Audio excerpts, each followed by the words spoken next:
Chapter 467. Hanjin wanted to find an opportunity to tell Guevara about Green, but he didn't expect that Guevara also had something important to tell him. Feeling curious, he followed Guevara and Yelena down the God of War. Although there was enough time on the road, Hanjin kept talking about other things because Yelena was beside him. Of course, Hanjin trusted Yelena completely, but trust didn't mean that he had to tell her all his secrets. Many times, secrets were not good things, as they could increase the psychological burden of people, especially for those who couldn't bear it. Furthermore, Yelena was still lacking in experience, and Green was going to live on the God of War in the future. If Yelena knew his identity, she might reveal some flaws in her words.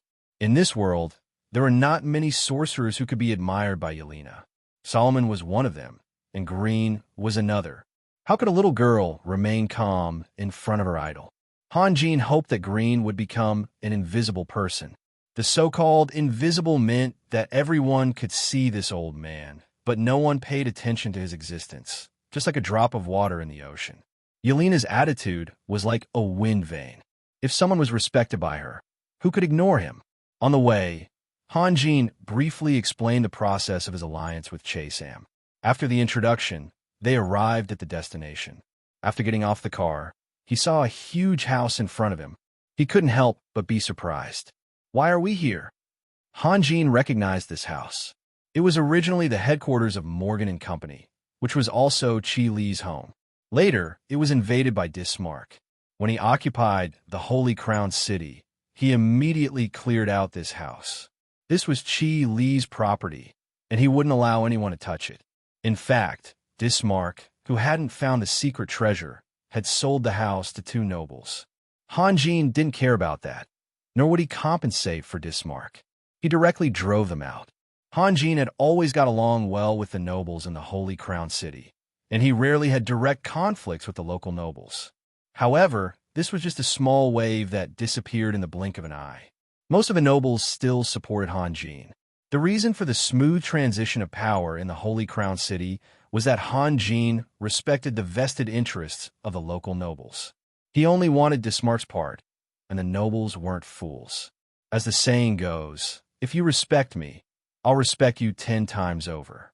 Seeing that Hanjin didn't intend to rob them, they immediately rushed to show their loyalty and offered generous gifts. In the end, everyone was happy. In this chaotic era, all invasions would lead to disastrous results. But Hanjin's Holy Crown City was an exception. After Chaesam occupied Cumin City, the population of Cumin City plummeted. After Dismark conquered Tiger Stone Castle, all the local nobles disappeared, including Guevara's distant relatives. When Zagund occupied Black Raven City, he didn't even spare a chicken or a dog. Every time Nicholas occupied a city, he would destroy the local power structure and rebuild it. Only Hanjin didn't do anything. This was inseparable from his temperament and pursuit. The other lords all wanted to hold their own cities in their hands, but Hanjin didn't care. The purpose of being a lord was only to cultivate better and faster. It was because of this relaxed attitude that the people in the Holy Crown City forgot about Dismark in the blink of an eye and regarded Hanjin as the rightful ruler. If the Holy Crown City was hit by a series of disasters, people would only miss the former Lord more. Although the purpose of destroying the local power structure was to make people forget and accept it faster, but more haste, less speed, would lead to the opposite effect. Go in, and you will know. Guevara smiled and opened the door. From the outside, the old house of Morgan and Company was very quiet, but after opening the door, it was startling. Inside, there were fully armed soldiers of the Mountain Corps everywhere. Among the several corps in the Holy Crown City, the loyalty of the Mountain Corps was the highest. It could even be said that Hanjin was their religion. If Hanjin said that the church was evil, they would kill the church without hesitation. If Hanjin said that the elves should be destroyed, they would be the first to raise their butcher's knife. If it were any other corps in the Holy Crown City, they would definitely not do this. Seeing Hanjin, Guevara, and the others coming in, several soldiers hurriedly ran back. In less than a minute, Alexander strode out and bowed. "My lord, you are back." "Yes." Hanjin nodded. "Why are you here?" Alexander was about to speak, but Guevara waved his hand. You can leave now. I will talk to him later. Yes, Mr. Guevara. Alexander bowed again. Hanjin could not help but squint at Guevara, but he did not say anything. Walking through the front hall, through the middle hall, and along the way, Hanjin did not know how many soldiers of the Mountain Corps they had seen. He even suspected that Guevara had transferred the whole corps here. Finally, Guevara arrived in front of a light green building that was surrounded by people. He smiled and said, "We're here. Come in." Hanjin had just stepped in when his body stopped abruptly. Gibran appeared in front of him and shouted in surprise, "Raphael, when did you come back?" "As soon as I came back, I was dragged here by Guevara." Hanjin glanced around and saw that Dominique, Cain, and Julia were all inside. The strange thing was that only Dominique seemed to be in a better state, but the eyes of Gibran and the others were bloodshot, almost dyeing their eyes red. However, each of them looked more excited than the other, or rather, more excited. It was a very strange sight. Cain and Julia also came to greet them. Dominique stayed where she was, her eyes filled with fear. Hanjin knew that she was worried that he had brought back bad news. If they were going to war with Cold Shadow City, where would Dominique go? At this moment, a weak voice came from behind the screen in the middle of the hall. "Why is no one coming to pick me up? Hurry up. Hogan, come out." Guevara raised his voice. "No one is coming to pick me up. How am I supposed to get out?" Hogan's voice suddenly became a lot louder. Coming. Gibran held back his laughter and quickly walked around the screen. A moment later, Hogan, who was covered in mud, staggered out from behind the screen. When he saw Hanjin, he was stunned for a moment, then shouted, "Master, you're back." Yeah, Hanjin was not in the mood to pay attention to Hogan. "Mr. Guevara, what's going on?" "I have good news and bad news. Which one do you want to hear first?" Guevara smiled. A daring person might have some scruples when doing something, but when two daring people got together, the result would not be as simple as adding up. When three daring people got together, there was probably nothing in the world that they did not dare to do. Guevara, Gao Bin, and Major Domo Gale. Although the three of them had different styles of doing things, they were all on par in terms of courage. The three of them hit it off immediately, and no matter what, they had to take out all the treasures. They were all top-notch characters on the continent. After the initial panic, everyone quickly calmed down. So what if they were discovered? Sooner or later, they would fight to the death. What was the difference between being one step ahead and being one step behind? Of course, they had to prepare in advance. Gao Bin quickly called Lydia and rushed to the treasure room together. The crack leading to the outside world was only so big. Even if the enemy was a clone of a god, they would have to obediently crawl over first. It was certain that with divine archer Gao Bin, magic archer Lydia, and Sunir, who had activated God's mark, this crawling journey would be extremely difficult. Moreover, Major Domo Gale had been moving around in the crack, ready to stab them in the back at any time. Guevara mobilized the mountain army. Like Hanjin, he also trusted the honesty and loyalty of these mountain soldiers. He also gathered all the craftsmen in the city and made more than 500 two-wheeled carts in half a day. He selected more than 1,000 soldiers and sent them to the treasure room to transport the magic crystals. Let's hear the bad news first. Hanjin said softly. His personality was to first experience bitterness before sweetness. That way, even in the most difficult time, he would still have hope. Your judgment is not wrong. Guevara's expression became cold and solemn. More than 20 days ago, the army of the Abyss World had already gathered on a plain underground. But for some reason, they have not launched an attack yet. More than 20 days ago, White has left the Holy Crown City. Hanjin's body suddenly stiffened. Although he had already made a judgment, prediction and reality were two different things. Did it really happen? He was stunned for a moment and hurriedly asked, "Sir, how did you know?" Major Domo Gale happened to find them. What did Major Domo Gale do underground? Hanjin had many questions in his mind. "Don't interrupt me. Let me finish." Guevara said. Major Domo Gale could not estimate the strength of the army of the Abyss World, but he saw more than 10 black dragons. Moreover, the commander of this army was— who was it? Han Jin hurriedly asked. His heart was in suspense. Although he knew that Guevara was deliberately keeping him in suspense, he had to follow Guevara's lead. The fallen angel Catherine, Guevara said word by word. Han Jin could not help but let out a long sigh of relief. Fortunately, it was not the abyss great demon Donald. Han Jin had never met either Nicholas or Donald, but he knew that Nicholas and Donald would become his strong rivals in the future. He had always hoped to deal with the majestic light Emperor Nicholas. Nicholas was the destined opponent of Donald. He was just a small lord, not worthy of your favor. Although his judgment was right, his hope had also been realized. Therefore, the joy in his heart was far greater than the worry for the future. Raphael, what's wrong with you? Guevara was stunned. You don't know about the fallen angel Catherine? I know. Han Jin smiled. As one of the three giants of the abyss, the fallen angel, she is much more famous than Donald. Then why did you— Guevara was really surprised that Han Jin could smile, and it was a genuine smile of joy.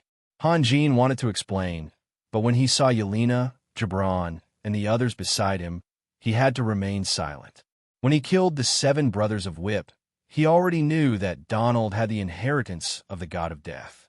In the age of gods, the god of death, Hamas, was the most terrifying god of darkness. There was only one god, and this was a war that Donald started wholeheartedly. The fallen angel Catherine was only a supporting role. Her willingness to participate in the war was enough to prove Donald's prestige and power. To be continued. If you want to know what will happen next, please go to www.chijian.com. There are more chapters. Support the author. Support the original reading.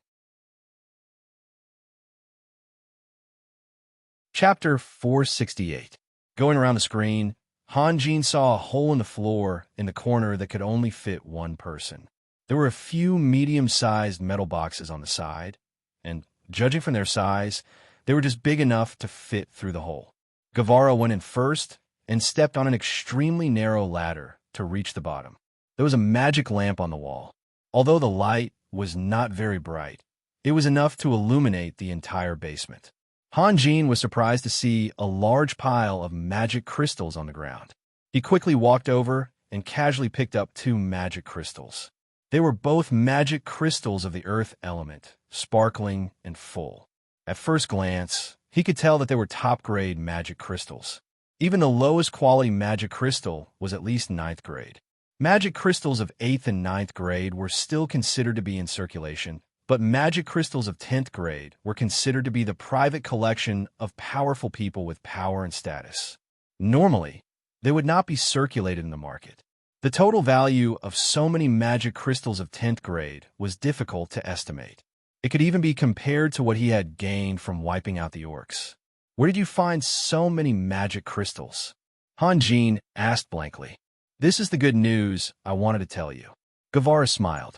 We found Morgan's treasure. Morgan's treasure? How did you find it? Does Chile know about it? Is Morgan's treasure underground? Did Majordomo Gale discover the army of the Abyss world while searching for Morgan's treasure? Han Jin asked a series of questions. Slow down. How do you expect me to answer so many questions at once? Guevara smiled. Sunir contributed the most to finding Morgan's treasure. Ever since she knew that there was a holy battle robe in Morgan's treasure, she had been thinking about it. You already have the glorious pendant and the Lion King's shield, so she wanted to get the other parts of the divine equipment for you. However, she was afraid that you would be worried about her, so she didn't tell you. Of course, she didn't tell me either. When you went to Cold Shadow City, she went underground with Majordomo Gale, Gao Bin, and Yelena. Guevara knew that Yelena had given the battle robe of light to Sunir and asked her to personally give it to Han Jin. He didn't need to be the bad guy, so he cooperated with Yelena to highlight Sunir's contributions. In fact, Guevara did not hate Sunir. On the contrary, it was Sunir who hated him. When they first met, Sunir had always been cold to him. However, he was magnanimous and understood that Sunir could not let go of the past hatred.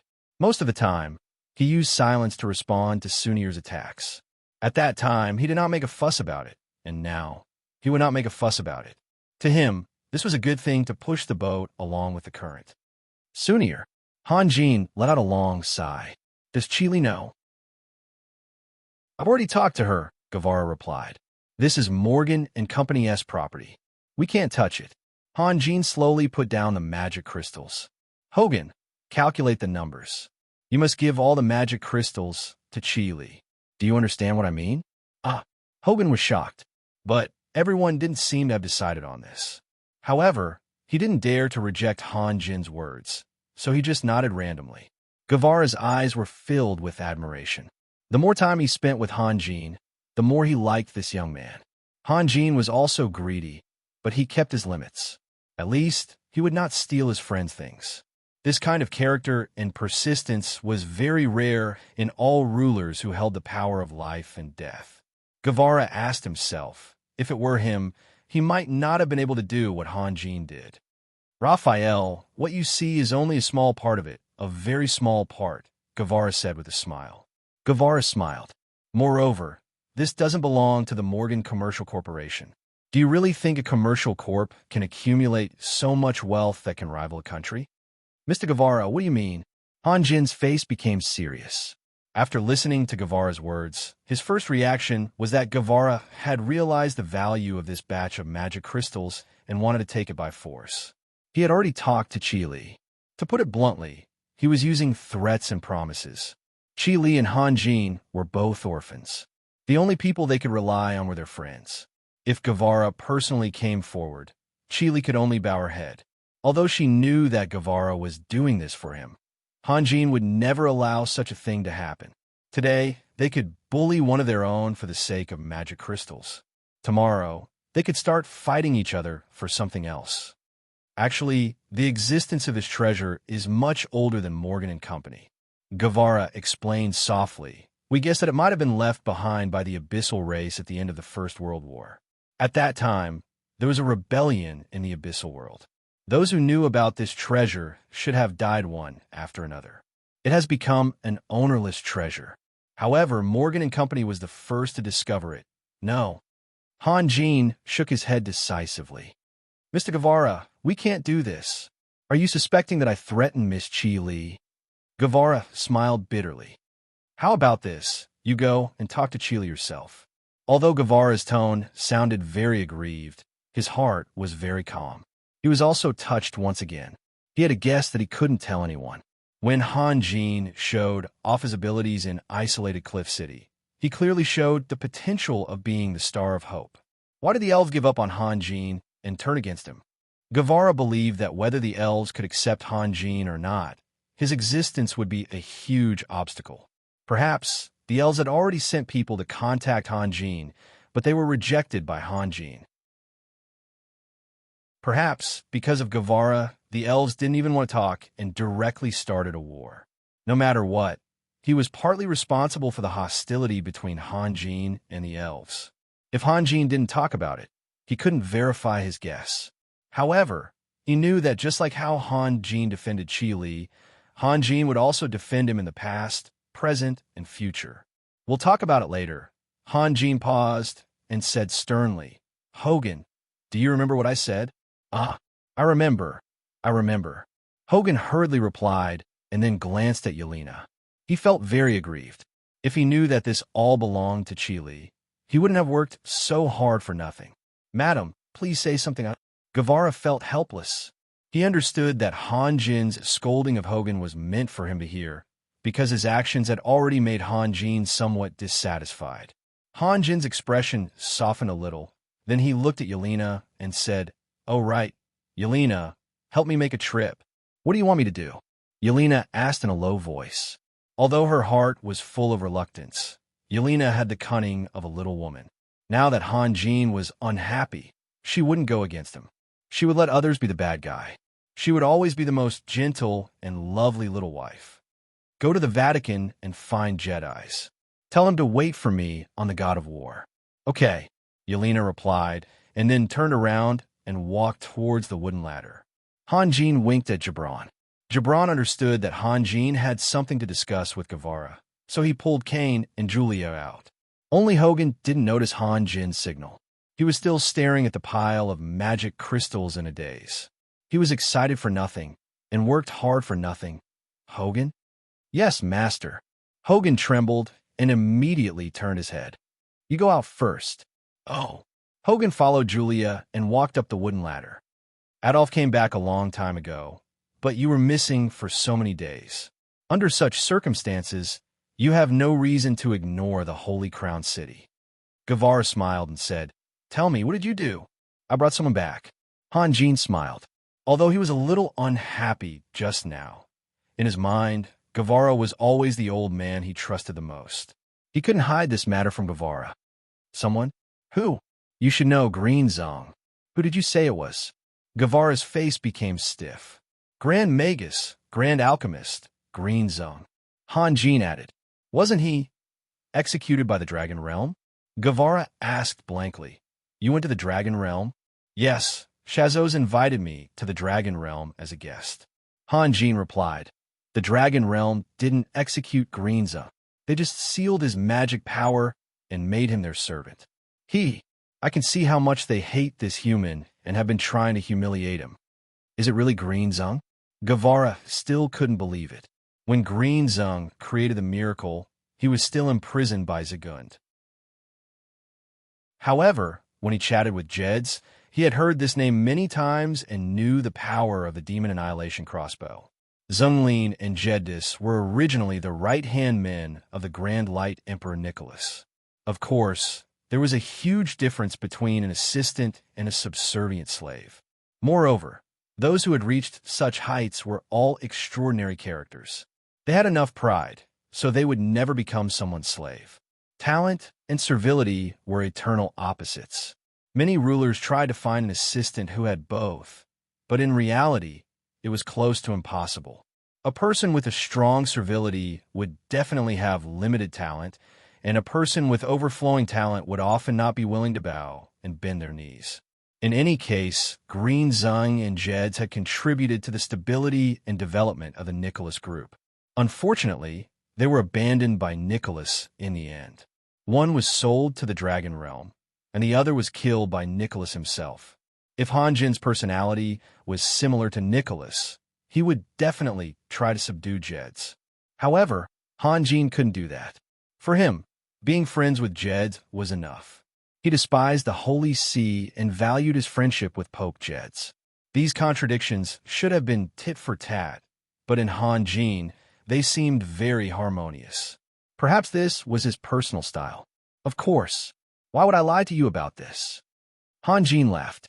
The more Guevara lost his composure, the more pleased he was. After all, he had brought someone back from the Dragon Realm. This was something that was close to impossible.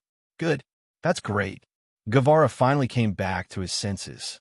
He was so excited that his face was glowing. After a pause, he said seriously, Raphael, although this is great news, we must be very, very careful. We all know what happened to Nicholas. If the Dragon Realm finds out, I was worried about this before.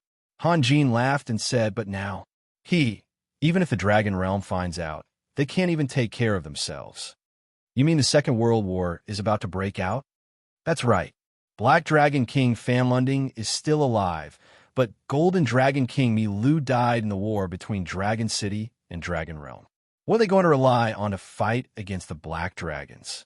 How do you know that the Black Dragons will definitely go against Dragon City and the Dragon Realm? Guevara asked. Major Domo Gale saw that there were at least 10 Black Dragons in this war zone. Maybe the Black Dragon King Valentine wants to completely destroy the Titans? I have a feeling. Han Jin said, although the Black Dragon King Valentine hates the Titans, it was the Golden Dragon who drove the Black Dragons underground. Moreover, the Black Dragons won the battle at Cloudtop City. If he had to choose an opponent, Valentine could only choose the Golden Dragon. Fan Lunding has such strength. Guevara said, the Black Dragons suffered heavy losses in the battle at Cloudtop City, and they were suddenly attacked by the Golden Dragon clan. They were on the verge of extinction, so they had no choice but to hide underground. What will they use to fight against Dragon City and the Dragon Realm? The information I have is slightly different from yours. Han Jin shook his head. After the black dragons hid underground, they realized that the abyss world was more suitable for them to live in. For example, Valentine could become one of the 3 giants of the abyss. This is enough to prove the strength of the black dragons. That's true, but we still have to be careful. Although Guevara was convinced by Han Jin, he would not change his way of doing things. The more important the matter was, the more cautious he had to be. I know. Han Jin nodded. Other than me, don't tell anyone else. Guevara instructed. I can't do it. Han Jin smiled. Why? Can you save Xinglin? Han Jin shrugged. If you can, what's wrong with Xinglin? Guevara hurriedly asked. He's dying. The dragon realm finally decided to kill him. Guevara's eyes flashed. It's me. How did you? Guevara was shocked. Mr. Guevara, do you think that the dragon realm will let Xinglin go? A helpless smile appeared on Han Jin's face. Or maybe I can challenge the entire dragon field and swagger away with Glenn? I understand now. Guevara was stunned for a moment. Then he suddenly understood. You asked Jeds to wait for you on the God of War to save Xinglin, right? But he only has one chance in his life. If Xinglin's injuries are too serious, he won't be able to do anything. Then let Jeds arrange it. He's not the only priest in the Vatican. Han Jin said. If there was no other way, there was still Adolf. Since he could bring Xinglin back, he believed that he could save Xinglin. Then, Han Jin asked, what about Sunir and the others? Where are they? They're all in the treasure room. Guevara said, there's a crack in the treasure room that leads to the barracks of the Abyss world, so when Han Jin returned to the God of War, Jeds was already waiting on the ship. When he saw Han Jin, he smiled and said, the king of the Holy Crown City, welcome back. Although his words were respectful, his expression was the same as usual. He only had a peaceful smile and did not get up to greet him. It was as if he did not care about this king at all. You want to be a bard? You should learn more from Sasu in this aspect. At least, his flattery is more natural than yours. Han Jin smiled and said directly, come, Jeds, I'll take you to a place. Where? Jeds was stunned, then said, if it's a long trip, I might not be able to leave. It's on the ship. Han Jin walked towards the stairs. Jeds got up and followed behind Han Jin. He was too lazy to ask what they were going to do. Jeds, why are you acting so weird today?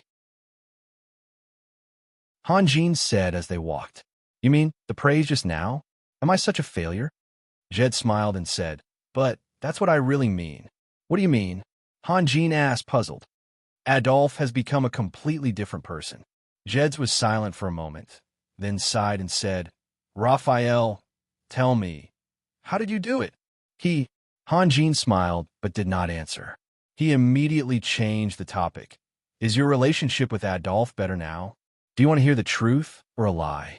Of course I want to hear a lie. That's extremely rare. Han Jin said, can you break the promise you made when you were young? Okay. Jeds was a little helpless. He had just said it casually to highlight his feelings. But who knew that Han Jin would take his words to heart? My relationship with Adolf is even more tense than before. Why is that? Han Jin's footsteps came to an abrupt halt. To be honest, I hope that the future Holy See will be independent and detached. It won't interfere in worldly affairs, and it will wholeheartedly persuade people to do good. The Holy See can cooperate with you and fight against all the evil in the world, but it can't be the sword in your hand. Raphael, do you understand what I mean? Jed smiled bitterly. In the past, Adolf's style was too tough. I was afraid that he would destroy our relationship, and now Adolf is too. Han Jin was stunned for a moment, then smiled bitterly. He understood what Jed's meant. Their philosophies were incompatible. In the past, Adolf only accused me of being too cowardly and not knowing how to fight for the Holy See. Now, Jed's hesitated. Now what did he say about you? Han Jin asked. Now it's even worse. He almost categorized me as a blasphemer. His personality is really extreme. Han Jin sighed. Jed's nodded vigorously, then couldn't help but repeat, Raphael, what did you do? You made Adolf change so much. He actually said that you. What did he say about me? He said that you have the power of creation, and that you. Jed's really couldn't continue. In fact, his thoughts were similar to those of the Dragon Territory in Dragon City. Han Jin had most likely obtained something left behind by God on the continent by coincidence. This judgment was fair and reasonable, but Adolf's speculation was too crazy. Those words couldn't be said carelessly, or else he would be a complete blasphemer. Chapter 469. Let's not talk about Adolf. Han Jin sighed. By the way, where's your scepter? Let me have a look. What are you going to do? Jedi's asked as he took out the angel scepter. Han Jin reached out to take it. Jedi's did not suspect anything and handed the angel scepter to Han Jin. Han Jin played with it for a moment and smiled. It's very beautiful. Let me keep it for a while. No way. Jedi's was stunned, then smiled bitterly. Raphael, if it was any other scepter, I would give it to you, but this is a memento of my mentor. Why are you nervous? Why would I cheat you of something? I'll return it to you in a while. Han Jin smiled and stepped aside. Please come in. Jedi's looked around. The direction Han Jin stepped aside was a seamless wall. He said helplessly, "Where do you want me to go in?" However, as soon as Jedi's voice fell, a door appeared in front of him. What was even more bizarre was that the door seemed to be transparent. Jedi's could clearly see that there was an endless starry sky inside. Jedi's was stunned for a moment. This is my magic laboratory. I once overheard Yelena and Guevara talking. They mentioned a magic laboratory. Is this the place they were talking about? Ha ha! Jedi smiled and slowly walked in. Jedi's was very clear about the size of the God of War, but this starry sky seemed to be countless times larger than the God of War. Was this an illusion or a domain? Jedi's was shocked by his own thoughts. A domain was not something that an ordinary life form could possess. Only gods could open up their own domains in the void. A few days ago, he thought Adolf's idea was ridiculous, but now he felt the same way. It's so beautiful. Jed sighed. The next moment, his gaze fell on the glowing crystal in the middle, and his expression kept changing. At first, he was stunned because he felt a sense of déjà vu. Then, he was surprised because he recognized that this was most likely the holy crystal of the Holy See. Then, he hesitated. Impossible, right? The Saint Crystal had already been taken away by Long Yu. How could it be on the God of War? Jeds walked stiffly towards the crystal bit by bit. As he got closer, he carefully observed it. After a moment, he reached out his hand and touched the crystal bit by bit with his trembling fingertips. By this time, his face had turned ashen. Han Jin didn't say a word. He just silently played with Jed's angelic scepter. He didn't want to disturb Jed's, so he let Jed's guess, think, and then talk. After an unknown amount of time, Jed's complexion had returned to normal, but it was still slightly pale. He let out a long sigh and slowly turned around with great difficulty. He looked coldly at Han Jin and said, "So that's how it is. I understand now. What do you understand?" Han Jin raised his head and asked indifferently, "You already have the obedient Adolf. My existence is a little redundant." Jed smiled and said, "However, I still have to thank you. After all, you let me see the truth." Jed's tone was as calm as Han Jin's, and he had the same smile on his face as before. However, only he knew that his heart was in pain. Although he had only known Han Jin for more than a year, his trust in Han Jin had far exceeded that of Nicholas, who had grown up with him. Not only because Han Jin had helped him when he was in trouble, but also because of Han Jin's attitude towards his friends. Because Han Jin always chose to face danger alone. Many things added together made Jeds think that this young lord, who was 10 years younger than him, had a pure heart. He was too precious to be able to keep his principles in this world where the strong preyed on the weak. If he didn't trust such a person, who else could he trust? But it turned out that he was wrong once again. Nicholas' sword didn't destroy his persistence and pursuit of his ideals. But Han Jin's betrayal was much more serious than the swords. You understand? But I don't quite understand, Han Jin said softly. You are my friend. I never thought that you were superfluous. For you and me, the word friend, isn't it too extravagant? Jed smiled and said, You deliberately took away my angel's scepter. That was right. Without it, my power will indeed weaken a lot, but For the sake of your friend, I still have to warn you that it won't be easy to keep me under this starry sky. You have to be careful, or you will pay a heavy price. Hanjin's expression was very complicated. He never thought that Jed's reaction would be so intense. Hanjin's judgment of human nature was still lacking compared to Solomon's. In fact, friendship was also a kind of feeling. When he thought that Sunir had betrayed him, what did he do? Jed's reaction was completely reasonable. The two of them quietly confronted each other. Hanjin suddenly laughed self-deprecatingly, then threw the angel's scepter back to Jed's. Jed's, I repeat, I treat you as a friend, now and in the future. Lord Raphael, you are so humorous. Jed's caught the angel's scepter and laughed even more heartily. Do we still have a future? Yes. Hanjin pretended not to understand Jed's sarcasm. I brought you here to let you see our future. Thank you. Jed said slowly, I have seen it. Can we begin now? You didn't see it. Hanjin pointed to the side. Do you know who he is? Jed glanced in the direction Hanjin pointed, then immediately turned his gaze back because he already regarded Hanjin as an enemy. Although Hanjin returned the angel's scepter to him, who could guarantee that Hanjin didn't have any other schemes? So he was very careful. However, when his gaze returned to Hanjin, there was a trace of astonishment on his face. He didn't want to risk looking away again, but he couldn't help it. It's him? Zhenglin? Jed's exclaimed. Jed's, frankly speaking, if I wanted to kill you here, you wouldn't have the power to fight back. Hanjin said softly then. I beg you, trust me one last time. Go and see him.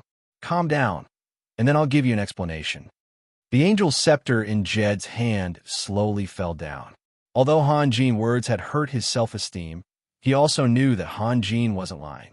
Whether this was Hanjin territory or not, it was still Hanjin territory. Moreover, there were two angels floating quietly in the air next to him. He really didn't have the power to fight against Hanjin. Moreover, Hanjin's tone was no longer pleading. He could faintly hear a hint of pleading. After a moment of silence, Jed sighed softly. His heart softened again. Since he was definitely no match for Hanjin, why did he still need to be vigilant? Let go. Jedis quickly walked over to Garen and bent down to observe him carefully. He immediately sensed that there was a very powerful seal on Garen's body that had sealed away all of his magic. Although Garen's appearance had changed a lot, and he was much thinner than before, Jedis was sure that he was not mistaken because they hadn't known each other for a long time. It's really Zhenglin. Jed's expression changed again. In fact, he and Zhenglin didn't have a good relationship before. One represented the magician group, while the other was the spokesperson of the Vatican. The competition between them was very fierce. However, things were different now. They had both been abandoned by Nicholas. As the saying goes, fellow sufferers empathize with each other. Jed's heart was full of sympathy for Zhenglin. Wasn't Zhenglin executed by the Dragon Realm? How could he be here with you? Jed suddenly raised his head. Have you calmed down? What I need now is not calming down, but the truth. Jed said word by word. There are too many facts. Where do you want me to start? Hanjin slowly sat down. So, you should calm down and think about it. Then I'll explain it to you. Jed's mind was in a mess. If Hanjin and the Dragon Realm were working together to steal the holy crystal of the Vatican, then why would the Dragon Realm give Zhenglin to Hanjin? Jed's was very clear about Zhenglin's value. It could even be said that this legendary great magician and great alchemist was born to destroy the Dragon City and the Dragon Realm. There was no way the Dragon Realm would hand over such a deadly weapon. What happened? After an unknown amount of time, Hanjin slowly said, Jeds, do you know? I really admire your ideals. The Vatican should be independent. I admit that I need your help now, but I've never thought of turning the Vatican into my own weapon. Oh, Jeds responded absent-mindedly. Although he was also a top figure, the current situation was too bizarre and he was a little confused. However, if I want to realize my ideals, or if you want to realize yours, we will both face the same threat. Hanjin smiled. The giant dragons don't want to see a powerful Vatican, nor do they want to see the continent reunited. It's only good for them to keep the continent divided. I know. So, It's impossible for me to really work with the Dragon Realm. In other words, you admit to working together? Actually, the threat we face isn't just limited to Dragon City and the Dragon Realm. Han Jin slowly stood up and walked in front of the shining crystal. What do you think this is? Don't tell me you don't know. This is the Holy Crystal of the Vatican.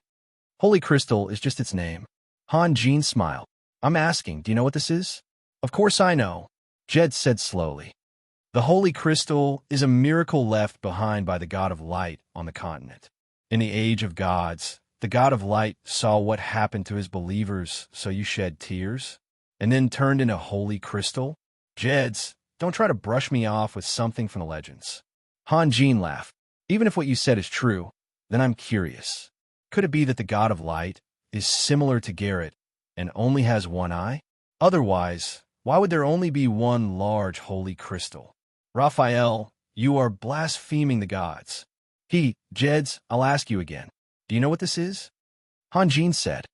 I'm asking about its use. Jeds hesitated for a moment. The holy crystal has always been placed in the main hall of the unsetting sun mountains, just for believers to worship. Han Jin laughed. Such a precious thing only has such a small use. Do you believe it yourself? You think the holy crystal is very precious? Jeds asked.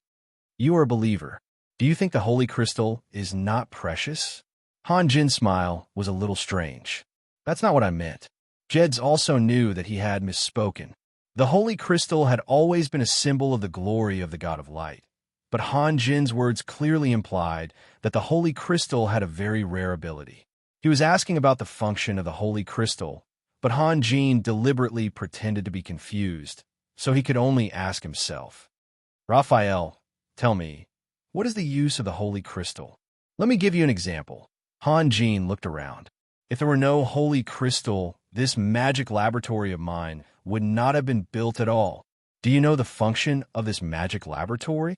It can extract elements from any magic crystal at will and turn this place into a sea of elements. Mages and warriors who have the corresponding elements can practice here, and their progress can be described as leaps and bounds. No wonder Yelena miraculously reached the pinnacle. If she can successfully break through, she will become the youngest Grand Magus on the continent after you. Jeds gasped. He immediately realized the consequences. This magic laboratory could even mass-produce powerhouses. This is the function of the Holy Crystal. Han Jin smiled. In fact, there is more than one Holy Crystal. Adolf also has one. Every ascetic is a demigod powerhouse. Didn't you find it strange before? To be honest, the inheritance of the ascetics is completed with holy crystals. What did you say? The ascetics also have holy crystals? Jed's eyes widened. Of course. Han Jin pondered for a moment. Let me tell you about the tarantula. Do you know this kind of magical beast? Yes, it's a useless magical beast. Not only is it useless, but it's also incompetent. It doesn't have any fighting power and can only rely on insects and ants for food. Its appetite is also very large. But why hasn't this useless and incompetent magical beast gone extinct? What do they rely on to survive? What do they rely on? Jed's thoughts were now completely led by Han Jin. They build webs, but they won't stay in the same place. Otherwise, they will only starve to death. Han Jin slowly said, under normal circumstances, a tarantula will continuously run in a circle with a diameter of about 100 miles, spinning a web as it goes. When it returns to its original position, it will find that the web it had spun dozens of days ago is already covered with insects and ants. After it has eaten its fill, it will destroy the original web and spin a new one. Then, it will run forward again, and in this way, there will be endless food waiting for it ahead. You suddenly mentioned the tarantula. What do you mean? You still don't understand? Han Jin smiled. A holy crystal that can absorb various elements is placed there for believers to worship. Do you really not understand what this means? Jed shook his head, but he shook his head very slowly. His expression was full of hesitation. Obviously, he had vaguely guessed something, but he couldn't and didn't dare to say it. The holy crystal is the net left for you? Han Jin's smile was full of ridicule. For you, the Lord God of Light, is the only one, but for the Lord God of Light, you are not the only believers. When you have the ability to break through space, you will find that you can find as many planes as you can find. Jed's almost jumped up. Han Jin's words were the most vicious attack on a god in all of history. Even though he had a calm temperament, he couldn't help but tremble. There's nothing to be surprised about, Han Jin said indifferently. You're also a powerhouse standing at the peak of the continent. If you were locked up and starved for half a year, would you still be able to survive? Gods also need food. Even if they didn't starve to death, they would still want to become stronger and stronger, right? Raphael, you are crazy. Jed's lips trembled, and he could even hear his teeth chattering. At first, he thought that Han Jin was going to kill him. A powerhouse who could remain calm in the face of death was now so scared that he almost collapsed. This was enough to prove how shocking Han Jin's words were. I'm crazy? Jeds, do you really think so? Han Jin smiled. After a moment, he sighed and said without rhyme or reason, the asterisk asterisk asterisk asterisk is coming. What is asterisk asterisk asterisk asterisk? Jeds immediately asked.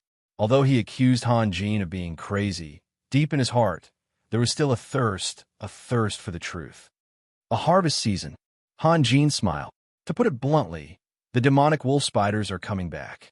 Maybe in 1,000 years, maybe in 800 years. We don't have much time. Of course, this does not include you, because you still don't believe it. You're talking about Grand Duke Solomon? Jeds knew very well that Han had only undergone a huge change after entering the elemental capital once. The only person who could reach a consensus on such an extremely crazy issue was probably the mysterious Solomon that everyone found unfathomable. Han Jin smiled but did not answer. He only gently stroked the holy crystal with his hand. Jeds, do you know how much power is contained in this? If I give all this power to Adolf, I can even create a god out of thin air. Of course, his power is far from being comparable to the Lord God of Light, but he should be stronger than the Angel of Might, Alpha. Jeds only felt that his head had been split in half by an inexplicable force. One of him was telling himself to leave immediately. Since Han Jin did not want to hurt him, then he should not care about anything and stay away from this madman. The other part of him was telling himself to stay. He had to ask clearly what kind of existence those powerful gods in the Age of Gods were. But I don't dare to move. Han Jin shook his head helplessly. The Lord God of Light is much stronger than the demonic wolf spiders. What if, Raphael, if you do this, you will bring disaster to everyone around you. Jeds knew that using the safety of his friends to remind Han Jin was the most effective.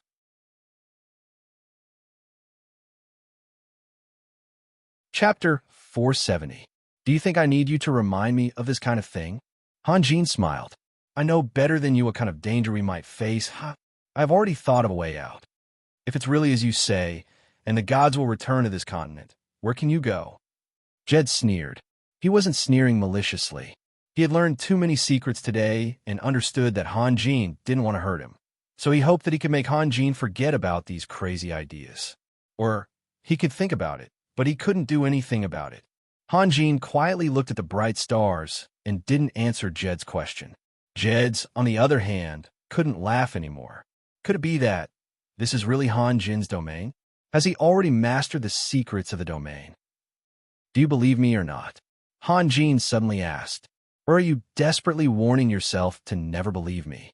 Are you afraid? Jed said a few is, but couldn't form a complete sentence. Forget it. Han Jin smiled and slowly walked to Green's side. Jeds, do you have a way to save him? You shouldn't have come to me for this kind of thing. I can't release salvation again, Jed said softly. Jedis replied softly, you should go find Adolf. With his persistence, even if he has to sacrifice his own life, he will complete the mission you have given him. That's right. Your words are his mission. Han Jin was silent. After a long time, he bent down and plucked a small blade of grass from Green's body. Green's clothes had all been changed. This blade of grass should have been carried by the scapegoat's servant when he walked into the forest and was caught by Harley. I don't know what Adolphe said about me, but there's one thing he didn't say. Han Jin slowly said, I don't know if this power is the power of creation, but if you all think so, then so be it. As soon as Han Jin's voice trailed off, the tiny blade of grass slowly grew at a speed visible to the naked eye. Soon, the blade of grass grew taller and taller, bearing clusters of grass seeds. Then, the blade of grass withered, and the seeds fell onto Han Jin's palm. Following that, droplets of verdant grass sprouted, connecting into one. Suddenly, a speck of starlight broke away from the sea of stars and landed on the lush grass, turning into a ball of flame. In the blink of an eye, the grass that was full of vitality was reduced to ashes. The change wasn't over. Finally, a green sprout stubbornly emerged from the ashes and grew into a blade of grass, almost identical to the original blade of grass. Han Jin picked up the blade of grass with his fingertips and flicked it gently. The blade of grass flew out and stabbed into Green's body. Everything returned to its original state, as if nothing had happened. However, Jeds knew that it was definitely not an illusion. When the grass sprouts grew, he could feel a vigorous vitality. When the flames burned, he could also feel the scorching light of the flames. Isn't it strange? Han Jin said calmly. I can do things that only else can do. I can use nature magic of various elements. I can heal people like you priests, and I can control undead creatures. Do you want to ask me why? Will you answer if I ask? Jed smiled bitterly. Of course I will. Han Jin said, there's nothing strange about it. To me, there's only one essence of power. It's just that there are many ways to manifest it. You're not bragging about being omnipotent, are you? I'm not bragging, Han Jin said slowly. I'm just telling the truth. Of course, I need time. Time for what? Time for growth. With the indestructible golden body, Han Jin believed that by then, he would be qualified to deal with any existence. Jeds barely suppressed the fear in his heart. Han Jin was now a demigod master, but from Han Jin's tone, it seemed that there was still a lot of room for improvement. Jeds, I told you today, don't mention it to anyone outside. Han Jin said softly, you should know that I put the lives of many people in your hands, including mine. Do you take me for a fool? Jeds shook his head. Whether he believed it or not, he couldn't deny that he had been influenced by Han Jin. He used to regard the Holy Crystal as a symbol of the Vatican's honor. So when the Holy Crystal was stolen, he was so sad that he didn't even want to participate in the war between Han Jin and the orcs. When he saw the Holy Crystal here, he immediately thought of the worst, and was even prepared to fight Han Jin to the death. But now he felt that the Holy Crystal was no longer that important. After a moment, Jed said slowly, I really admire someone now. Who? It's not me, right? You? Wait until that day comes, Jed said angrily. It's Guevara. Why? I can't imagine how he can still smile after knowing these secrets. He doesn't know. What? Jeds was stunned. Then why did you tell me? Jeds knew very well that Han Jin and Guevara's relationship was much deeper than his own. Han Jin also trusted Guevara more. He couldn't figure out why he would tell him secrets that even Guevara didn't know. Because you were in a very ferocious state at the time, Han Jin said with a smile. If I didn't tell you, I guess we would have become enemies by now, right? I wanted to lie to you, but the problem is that you are too cunning. Things that I made up in a hurry can't stand up to scrutiny. If you caught me red-handed, it would be even harder to explain. Jed sighed slightly. He could hear the hidden meaning in his words. I don't want to lose your friendship. We've been here for a long time, right? It's time to go out, Han Jin said. By the way, can you help me invite Adolphe over? Why do you want me to suffer? Adolphe, and I can't even speak a few words when we meet. Jed smiled bitterly. It's better if you go by yourself. You don't even have to speak. Just wave your hand and Adolphe will rush over. Do I have such a big influence in his mind? Do you really not know, or are you pretending not to know? Jed's smile became even more bitter. He already thinks of you as a clone of a god who came to the human world for the Battle of Dusk recorded in the final chapter of the scripture. How is this not a big influence? A faint smile appeared on Hanjin's face, which obviously contained some complacency. Don't be happy too early. Jeds couldn't stand it, so of course he had to attack Hanjin. There are advantages and disadvantages to successfully convincing Adolf. What disadvantages? In the future, don't get too close to Yelena and Sunir, Jed said with a strange tone. Otherwise, Adolf might think of them as demons who are tempting gods to fall. You know, if Adolf wants to eliminate evil, he won't tell you in advance. It can't be that serious, right? The pride on Hanjin's face disappeared and was replaced by a look of horror. I'm just saying it's possible. Don't be too nervous, Jed said faintly. Besides, it's not impossible to solve. You have a way. Go read the scripture. You can find inspiration in it. There are 9 scriptures in total, right? How can I read all of them? If it was Solomon's collection of books, not to mention 9 big books, even if there were 9,000 big books, he would still squeeze out the time to seriously read them. However, he already had a preconceived prejudice against the teachings of the church, so he really did not want to read them. That's your business, Jed said with a smile. Okay, we should go out. Don't let the people outside wait too long. After that, Jeds slowly walked out, but just as he approached the faintly discernible door, it abruptly disappeared in front of him. Jeds, help me. Who knows more about scriptures than you? Hanjin laughed. Jeds wouldn't recklessly rush and crash into things like Morrison's. He knew very well that Hanjin would definitely have a way to make him stay. First, he warned Hanjin about what might happen and let Hanjin worry about it himself. This could be considered a small revenge and a comeback. He didn't expect Hanjin to be so straightforward and counterattack in the blink of an eye. If he didn't say anything, what would the result be? Forget it. He would be the one at a disadvantage. Okay, I'll help you think of a way, Jed said helplessly. Jedis said helplessly, since Adolf views teaching as his everything. I think I can deal with him. That's a good friend, Hanjin said with a smile. Following his words, the door appeared in front of Jed's again. I'm not going to enter your magic lab again, no matter what, Jed said angrily. I can guarantee that you'll forget what you said tomorrow. Jeds was so angry that he wanted to swear, but on second thought, it was better to be safe, just in case. With Hanjin around, he really couldn't guarantee that there wouldn't be a what if. The two walked out of the magic lab and walked up the corridor. When they reached the first floor, Hanjin's footsteps suddenly stopped. Jeds, you go out first. I have something to discuss with Chili. About Morgan's treasure? Jeds asked. As a core figure in the Holy Crown City, he had the right to know, and others would respect his authority.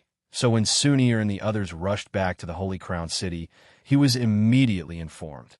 Yes. Hanjin nodded. Jeds didn't say anything else and walked up the stairs alone, while Hanjin turned to the left and stopped in front of a door. He reached out and knocked twice, but after waiting for a moment, he didn't hear any response. Instead, he heard bursts of laughter coming from inside. Hanjin simply pushed the door open and walked in. He saw Yelena, Chili, and Miriam laughing and talking about something. Chili's injury had healed, and although she still couldn't walk, she could sit up on the bed. Hanjin felt a little guilty. After Chili was injured, he had only come twice and said some indifferent words before leaving because he was too busy. However, Miriam was always cautious in front of him, and even her smile was very shy. Hanjin never thought that Miriam had another side to her that was in high spirits. At this moment, she was having a lot of fun with Yelena and Chili. Everyone knew that Miriam was Stilberg's wife, and Stilberg and Hanjin had a very special relationship. They were playmates who grew up together, and they were also master and servant who had gone through hardships together. Therefore, even though Stilberg's strength was low and his status wasn't high, no one had ever put on airs before Stilberg, and they all treated him as an equal. As the saying goes, the boat rises with the tide, and Miriam naturally received everyone's acknowledgement. If an outsider were to criticize them because they were both servants, it would be a big mistake. Not to mention whether or not Hanjin would stand up for Stilberg. The people on the ship wouldn't let him off. Yelena was aware of this, and she had always taken good care of Stilberg and Miriam. On the other hand, Miriam was a little shy in front of her, and she would always call her Mississippi. However, as time passed, she slowly changed. When there were people around, of course, she couldn't be too presumptuous, but when there was no one around, they would often chat and laugh together. "What are you talking about? Why are you so happy?" Seeing that no one was paying attention to him, Hanjin could only ask loudly, "Young master, you're here." Miriam hurriedly stood up and bowed to Hanjin. Ever since they got married, Stillberg had always doted on her, and he was almost like a henpecked husband. However, Stillberg had a principle that couldn't be violated, and that was his attitude towards Hanjin. After all, he had undergone strict education since he was young, teaching him how to be a qualified servant. There were many things that were deeply ingrained in his soul, and they couldn't be changed. For example, when Hanjin was around, they couldn't sit. When Hanjin was eating, they couldn't eat with him. Even if they were eating, when Hanjin arrived at the table, they had to obediently stop eating and stand aside to wait. In fact, Hanjin had told Stillberg many times that he didn't need to be so restrained, but Stillberg was as stubborn as Adolf. He could listen to Hanjin on other matters, but when it came to etiquette, he stuck to his own insistence. Later, Hanjin gave up, and since Stillberg could be at ease, he let him be. "Raphael, how could you not knock?" Yelena was a little embarrassed. She had laughed so carelessly just now. In her own words, it must have been very ugly and not in line with the demeanor of a lady. Being caught red-handed, of course she would fly into a rage out of humiliation. "I knocked." "No." Yelena turned around and asked, "Chili, did you hear that?" "No." Keely smiled and said, "Look." Yelena found an ally. "You just didn't knock." "Please, you guys laugh so tragically. Even if I knocked on the door, you wouldn't have heard it. You're the tragically tragic one." "Raphael, are you looking for me?" Chili asked. "Yes," Hanjin said as he glanced at Miriam. Miriam immediately understood what Hanjin meant and quietly retreated to the door. Yelena rolled her eyes and followed Chili. Hanjin was a little puzzled. Yelena had always been curious about him, and unless he explicitly said so, she wouldn't leave. "What was up with her today?" "What is it?" Chili asked softly. "Is it about Morgan's treasure?" "You guessed right." Hanjin didn't want to sit on the bed, as that would be too intimate and could easily cause misunderstandings. He pulled a chair over and sat beside the bed. "How about this? I've already asked Hogan to count all the magic crystals that were shipped over. After your injuries have healed, you can personally check them. After being together for such a long time, you should trust my character." "Hee. Don't worry, I won't use you." "Raphael, I know. Yelena already told me." Chili's expression was a little dazed, and no one knew what she was thinking. "Yelena?" Hanjin immediately understood why Yelena had walked away so cautiously just now. "Raphael, I want to ask you 2 questions. After you answer me, you could do whatever you want with the magic crystals. I'll listen to you. This isn't something I can handle. You can ask me after I'm done, okay?" Chili smiled. "Okay, go ahead." Hanjin shrugged his shoulders. "If it weren't for everyone, would I be able to live until today?" Chili whispered. Hanjin was silent. At that time, Chili's guards had a conflict with a large group of human-faced eagles, and almost all of them were killed. Chili was protected in a cave, and the entrance of the cave was blocked by stones. If no one helped her, perhaps Chi-Li would have already become a skeleton. At this time, he also faintly guessed Chi-Li's meaning, but he was still very uneasy. "Chi-Li, you can't say that. After all, I just want you to answer me. Would I be able to live until today?" At this moment, Chi-Li was very impolite and repeatedly interrupted Hanjin. "No." Hanjin sighed. "If it weren't for your protection and everyone's protection, would I be able to continue to live with those magic crystals when I leave the Holy Crown City?" Chi-Li asked again. Hanjin was stunned for a moment. "Why do you want to leave? Isn't it good to stay here? I just want to ask you, would you?" "No." "Do you need me to say anything else?" "Raphael," Keely said in a low voice, "for me, these magic crystals are useless. But for you guys, they could be used as a safeguard. Yelena told me that the invasion war of the Abyss world is about to break out. I know what these magic crystals mean to you and the Holy Crown City." Han Jin was silent for a long time. According to Qi Li's words, she should not be influenced by others, but he was still a little uneasy. If you still insist, then you're being unreasonable. Qi Li smiled. Let's calculate carefully. You save me. How much should I pay? My life should be more or less worth some money, right? Ha!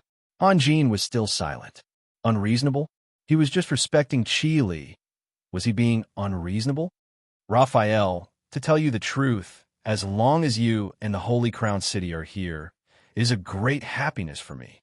Because here, I can completely relax and don't think about anything else. I know you will help me, right? Han Jin was just about to speak when someone knocked on the door. Han Jin was annoyed to be interrupted, but Qi Li asked first, "Who is it?" "It's me." Along with the voice, the door was pushed open, and Hal Lister came in with a bunch of flowers in his hand. At the sight of Han Jin, his face suddenly changed, and he stammered, I am in the wrong room." Then he turned around and ran away.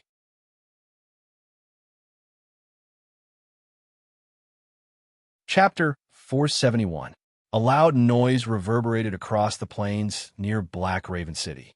A moment later, teams of evil eyes, Medusas, and Minotaurs emerged from the cracks in the ground like a geyser.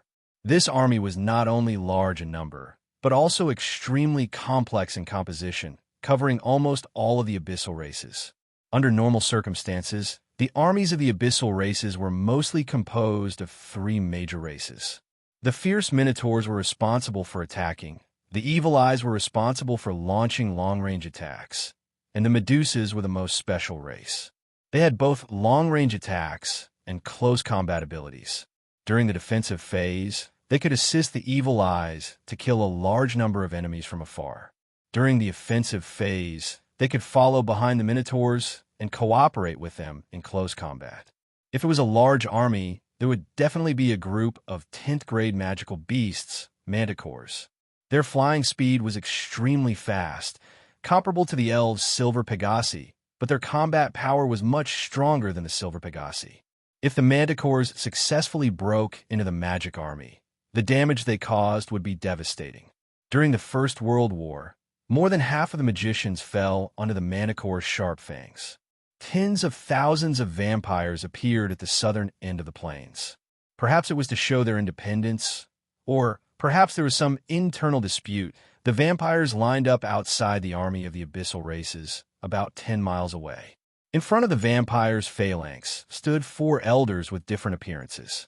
If an accident had happened to a descendant of the Blood Clan, it would not have caused such a big commotion. The death of the Blood Clan's ancestor, Alquit, had caused a commotion among the Blood Clan. The remaining 4 ancestors of the Blood Clan had all moved out to avenge Alquit. There were also dozens of rare Terranites wandering around. The Terranites were a strange existence. They were creatures, but not creatures. From a biological definition, only living creatures with the ability to reproduce could be counted as living creatures. The Terranites did not have this ability, but they were clearly alive and could think. These Terranites were the followers of the fallen angel Catherine. They would not obey the orders of other powerful beings, even the great demon Donald. Their personality was very similar to that of the Light Knights.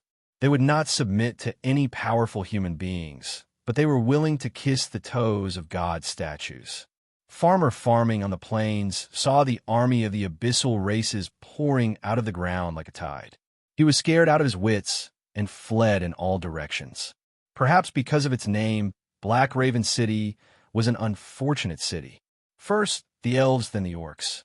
Finally, the Han Jin made a big comeback and restored peace Black Raven City. But after a few days, the Abyssal Race's army appeared, the Abyssal Race's army. Black Raven City was an unfortunate city. And the civilians. The Abyssal Race's army did not pursue the farmer. They had their own pride. They had come all the way to the surface to fight the Abyssal Race's army. At least, they would not choose the defenseless farmer as their first target.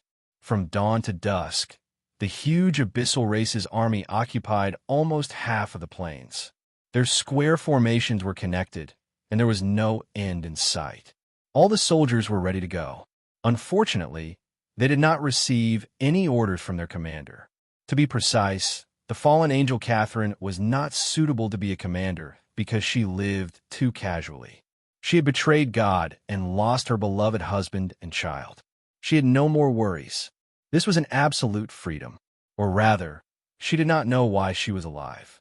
So many warriors were waiting for Catherine's orders, but Catherine was leisurely strolling on the grassland.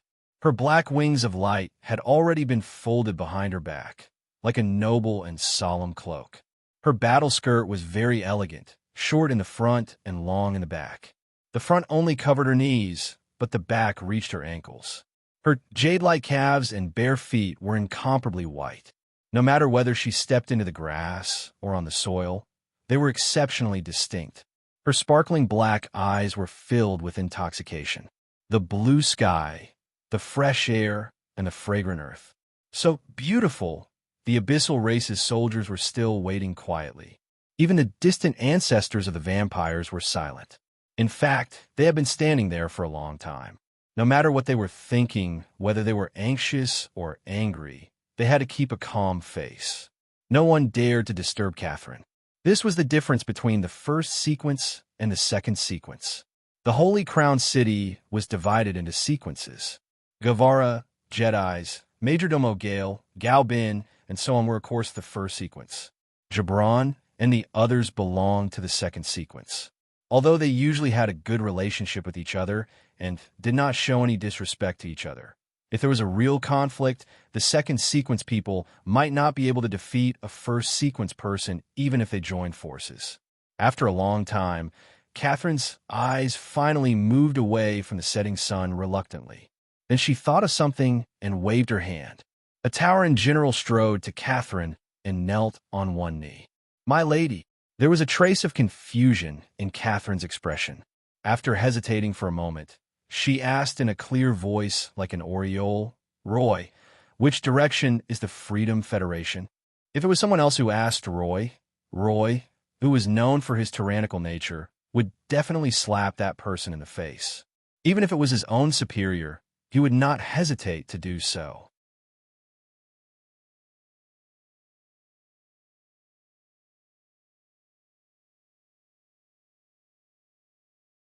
After all, Lord Fantine was a vengeful person.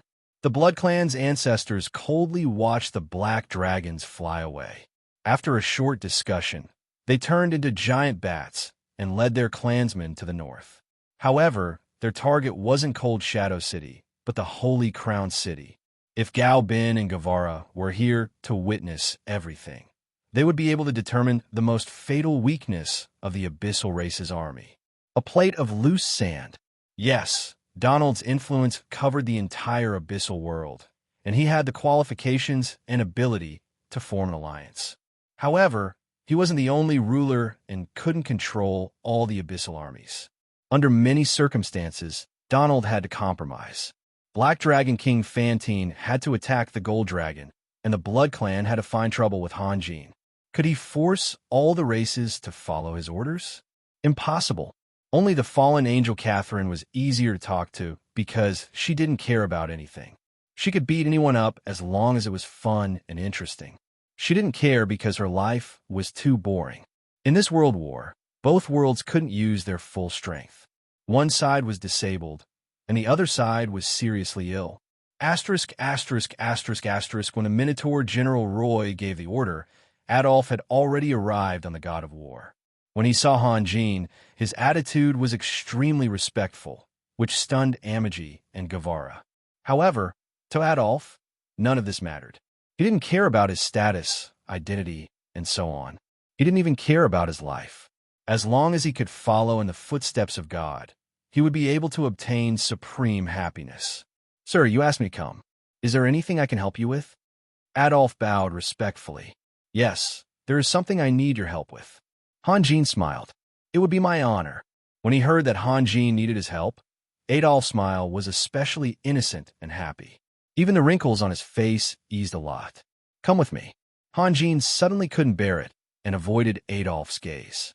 At this moment, a joyful voice came from behind. "Raphael, you're back." Hanjin was overjoyed and hurriedly turned around. Sure enough, Sunir's figure jumped onto the deck. However, what made him feel strange was that Sunir's personality had always been strong, independent, and reserved. She wouldn't easily show her thoughts on her face. At this moment, Sunir's expression and voice were very intimate, but also a little unnatural, as if she was pretending. It was impossible for a person's personality to remain unchanged. It would always change with experience and perception. Sunir was the same. Yelena often whispered to Sunir, saying that Sunir and Hanjin weren't very close when they talked. This couldn't be and had to change. As for whether she was qualified to be someone's teacher with her experience, that was another matter. At least, she managed to convince Sunir. "You're back." Hanjin's footsteps were very hurried at first, but after seeing Sunir's strange expression, he slowed down. He walked in front of Sunir, paused, and said, "If something like this happens in the future, you must tell me." "I didn't want you to worry," Sunir said softly. "If you don't tell me, I'll be even more worried." After hearing this, Hanjin suddenly felt the hair on his back stand up. If his senses weren't wrong, his conversation with Sunir had caused some changes in Adolf. "I know. I'll tell you in the future." Sunir noticed that there were many people on the deck. Saying such intimate words to Hanjin in public made her feel even more unnatural, so she simply went straight to the point. "Here." After saying that, Sunir took out a gray battle robe. "The holy battle robe." Guevara laughed and said, "Raphael, congratulations, you now have 3 pieces of divine equipment." Hanjin didn't refuse this time. On one hand, he really wanted this battle robe, and on the other hand, he didn't need to refuse. He took the holy battle robe and carefully observed it. After a long time, he let out a long sigh. "What are you sighing for? Do you know how lucky you are?" Sunir smiled and said, "Ever since the Vatican lost the holy equipment, I've never heard of anyone being able to gather 3 pieces of holy equipment.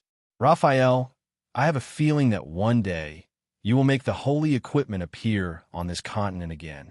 This was Sunir's heartfelt words. As long as she knew the whereabouts of the other pieces of equipment, she would do whatever it took to get them for Hanjin. When Sunir said this, she really didn't know that the Holy Apostle's boots were in Adolf's hands. She also didn't say this to Adolf. Adolf was silent for a moment. His eyes were filled with joy. He understood. He really understood. "Did anything happen underground?" Hanjin asked softly. "Nothing." Sunir shook her head. When a mountain army rushed to the treasure room, the abyssal army had already left. "They didn't discover us. I think they will appear on the surface soon." "That's good." Hanjin smiled. "What a coincidence. I also have something to give you." After saying this, Hanjin took out a battle robe. From its appearance, it looked like the leather armor was woven from tree branches and leaves. There was nothing special about it. Sunir was the same as Hanjin. She didn't refuse and gently took the battle robe. She didn't even ask about the use of the battle robe. Even if it was useless, she would keep it because it was Hanjin's gift. "Wait a minute." Gao Bin, who appeared later, saw this scene and suddenly shouted, This is the tree elf battle robe." Hanjin said, "It can make the elf wearing the battle robe disappear into the forest. Even a super powerhouse won't be able to sense any aura. Of course, Sunir, you can't attack. If you do, your figure will be revealed. Sunir, wear it. This battle robe will give you a few more lives." Gao Bin sighed and then looked at Hanjin curiously. "Is there a gift for me?" "No." Hanjin shook his head. "You." Gao Bin felt that he had lost face and sighed again. Just now he was sighing, but now he was sighing. "Where's my gift?" Yelena bit her lips and said in a very low voice. When she saw that the relationship between Hanjin and Sunir was not good, she was worried about Sunir. She could even give advice to Sunir. However, when she was defeated by Sunir, she felt wronged. The complex emotions of a little woman were indeed unpredictable. "This is for you." Hanjin took out a magic wand and handed it to Yelena. No matter what his true attitude towards the dragon realm was, he was still very grateful to Hanjin. Otherwise, he would have to spend a lot of time comforting Yelena. I knew it. Yelena smiled sweetly and immediately took the magic wand. This is a flying magic wand. With this magic wand, you can fly freely without using any magic power. Moreover, your flying speed is much faster than ordinary flying spells. Raphael, is there a gift for us? Gibran smiled. No. Gibran's face fell, but Gaubin chuckled. He found his balance. Adolphe, I also prepared a gift for you, but I'll give it to you later.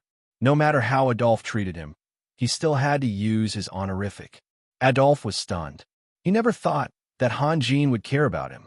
This was enough to prove his importance in Han Jin's heart. His old face was glowing with excitement. In some ways, he and Sunir had the same mentality. They didn't care about the use of the gift, only whether it was there or not. Come, Adolphe, come with me to meet someone. To be on the safe side, Han Jin had moved Green to an empty room. He could convince Jeds, but he couldn't convince Adolphe. What if Adolphe went crazy after seeing the holy crystal? Yes, my lord. Adolphe bowed again. As a high and mighty ascetic, it was somewhat inappropriate for him to show an obedient attitude in front of Han Jin. However, if Adolphe didn't care, no one could stop him. Walking in the corridor, Adolphe couldn't help but be curious about the person that Han Jin valued. Seeing that there was no one around, he asked in a low voice, Sir, who are you taking me to meet? Green, have you heard of him? Han Jin replied softly.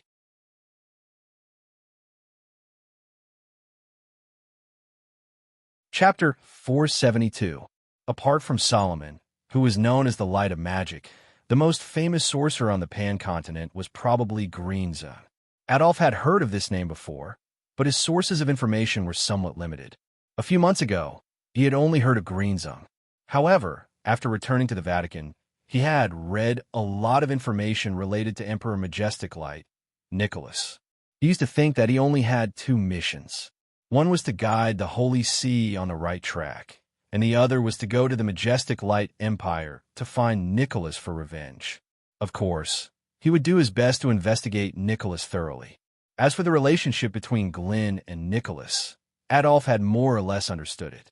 When he heard Han Jin suddenly mention Glenn, he was stunned for a moment and whispered, My lord, you went to the Dragon Realm? Yes. Han Jin nodded. He did not want to hide it from Adolphe. The key was that Glenn's appearance was too conspicuous. If he deliberately tried to hide it, it would not be able to hide it, and it would likely cause a misunderstanding. How could the Dragon Realm give Glenn to you?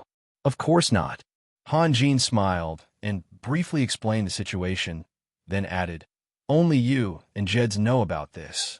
I hope you can keep a secret. Our current strength is not enough to fight against the Dragon Realm. I don't want to follow Nicholas's path. My lord, you can rest assured. Adolphe paused. But Jeds? What about Jeds? His faith is far from firm enough. Adolphe hesitated for a moment, then said his opinion. He is not trustworthy enough. Han Jin was silent. He did not know how to answer. When they were almost to Glenn's room, he slowly said, Then who do you think is more suitable than Jeds? This time, it was Adolphe's turn to be silent. The unsetting Sun Mountains had been conquered, and the Holy Sea's talent pool was almost completely destroyed. Whether he hated Jeds or liked him, he had to admit that Jeds was the only and best candidate. Han Jin pushed the door open and walked in. Adolphe followed and carefully closed the door. There, see if he can be saved, Han Jin said slowly. Adolphe walked to the bed and looked at it for a while. He didn't chant a spell, but a crystal white light shot out from his palm and fell on Green's chest. After a while, Adolphe said, My lord, his life force has dropped to the lowest point, but he's still alive. It's incredible. Ordinary magic won't help with this kind of injury. I can only use redemption. You can use redemption? Are you confident? My lord, I was already a qualified ascetic decades ago. Adolphe smiled. But I can't open the gate of heaven here. Harley. Han Jin reached out and pulled out the soul-devouring bead. No. Harley screamed, but it was too late. Adolphe waved the soul-devouring bead away, allowing Harley to return to his original form. In the next moment, Harley was already holding his wand, staring at Adolphe. The red light in his deep eye sockets kept flashing, ready to receive Adolf's attack at any moment. If he was alone, he would have screamed and run away. But Han Jin was here, and he had someone to rely on. However, Adolf kept his head down, as if he didn't see Harley at all. In fact, with Harley's flamboyant personality, he was already notorious. Many people in the Holy Crown City knew that Lord Raphael had turned an undead creature into a magic tool. Adolf had no reason not to know. He did not say it before because he did not know how to treat Han Jin. But now, he did not say it because he believed that Han Jin must have his own reasons. Harley, go and tell Guevara to empty the deck. Everyone go back to the cabin. Han Jin saw that Harley did not respond, so he raised his voice, Harley. Facing Adolf's disregard, Harley became more and more confused. He did not know whether this was his victory or not, or whether Adolf was deliberately lulling him and was about to attack. Hearing Han Jin's voice, Harley immediately reacted and quickly shrank behind Han Jin. What are you doing? I told you to tell Guevara to empty the deck. Do you hear me?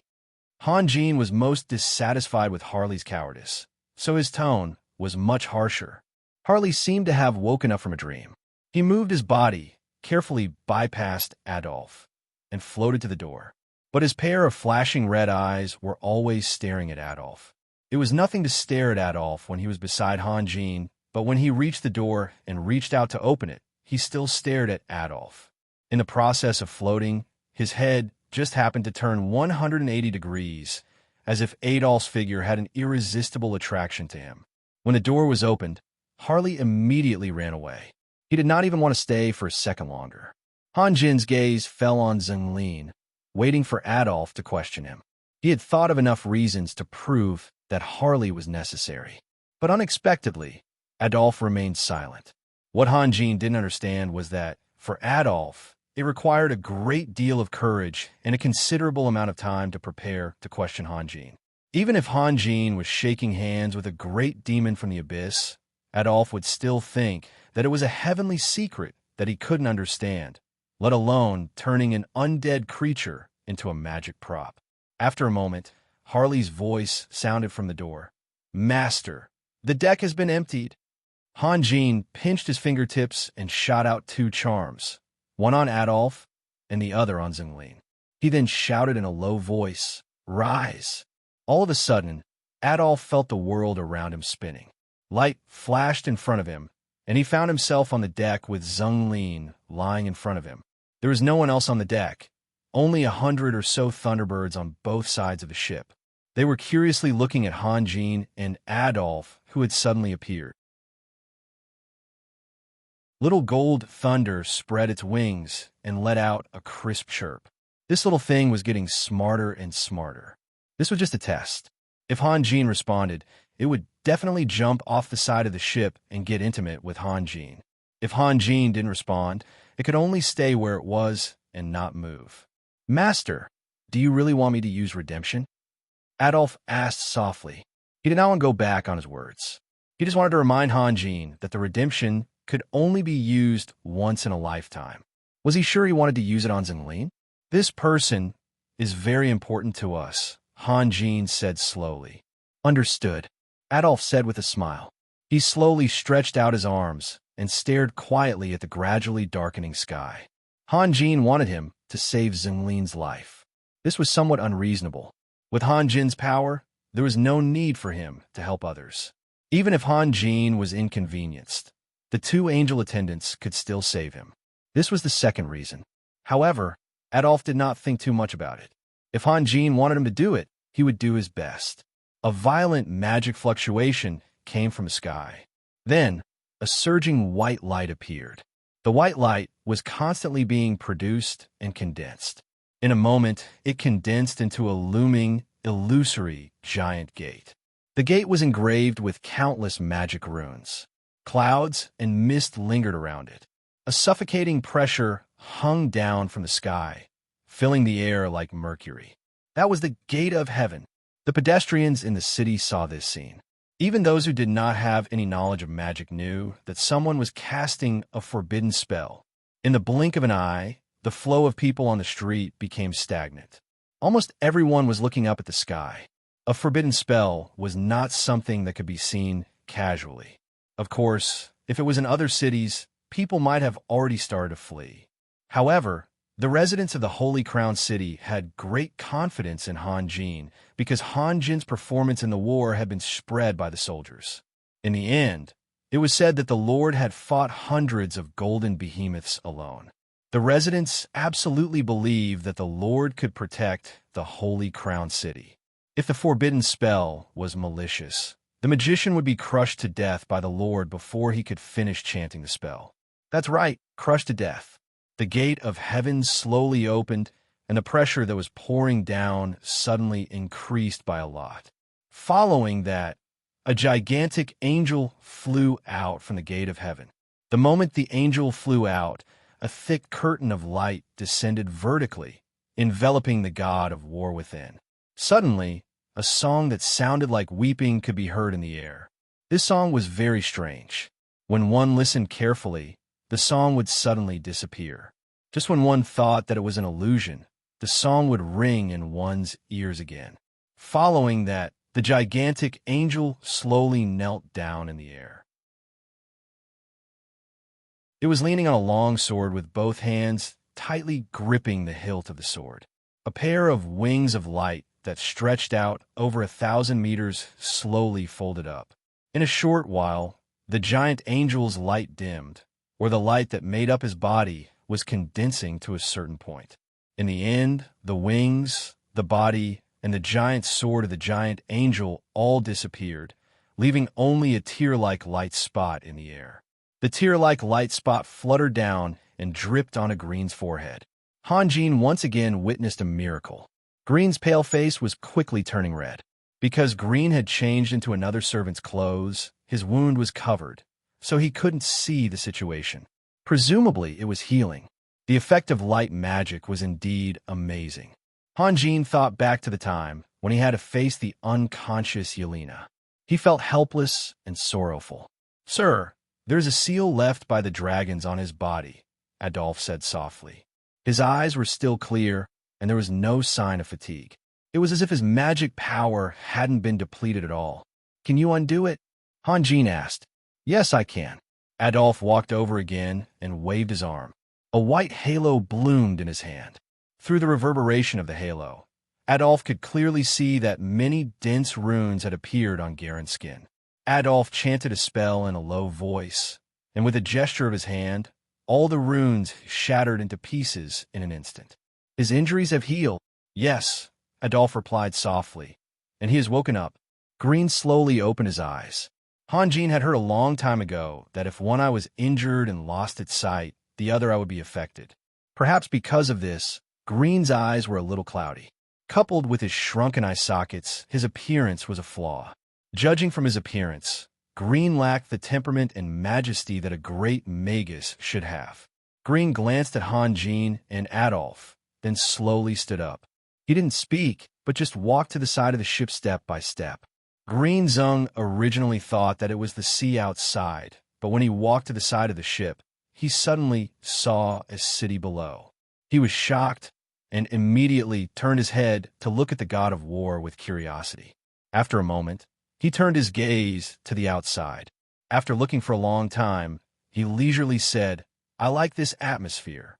"Atmosphere? You mean?" Han Jin asked softly. "I haven't seen so many people in a long time." Green turned around and smiled. "In terms of scenery, this place is not as good as the Dragon Field. But in terms of popularity, my Holy Crown City is not bad. Yes, I can see that the people here live a very peaceful life. I can't feel the aura of chaos." "You are wrong. This city has just experienced a war, and another war is coming." Han Jin smiled. "Really?" Green was silent for a moment, then suddenly said, "I didn't expect that you could really save me. Then why did you choose to believe me?" "I just took a gamble. Anyway, it is meaningless to live like this." Green sighed. "You tried every means to save me and restore my magic power. You want to exchange the blueprint of the demon annihilation crossbow with me, right?" Han Jin couldn't help but pause for a moment. Indeed, Old people were not easy to deal with. The angle of his question was very tricky. If he shook his head, it would prove that he was too hypocritical. If he nodded, it would prove that he was too Philistine. Han Jin smiled and changed the topic. Let's talk about this later. Mr. Green, let me introduce you to an old friend. Harley, please invite him here. Greenzing looked very calm, as if he was not interested in this so-called old friend of his. He looked around and said, "Who made this ship?" "It's me." Han Jin smiled. "Are you also an alchemist?" "No." "All right. I admit that my question is flawed." Gollin thought for a moment and asked, "Who gave this ship the ability to float?" "It's me." "You are an alchemist?" "No." Han Jin shrugged. "Didn't I just say that?" Green's single eye became even more cloudy. Obviously, he was not used to this kind of conversation. "Mr. Green, why don't you turn around and take a look? Your old friend is here," Han Jin said softly. Green turned around indifferently, but when he saw Jedi's, his body suddenly froze, and he screamed, "Jedi's, it's you?" "It's me," Jedi said calmly.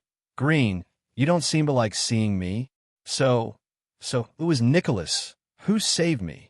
Glenn's face turned cold, and his tone became very stiff, especially after Nicholas' name. Perhaps it was out of habit. He almost said the word Lord, but he forced himself to erase it.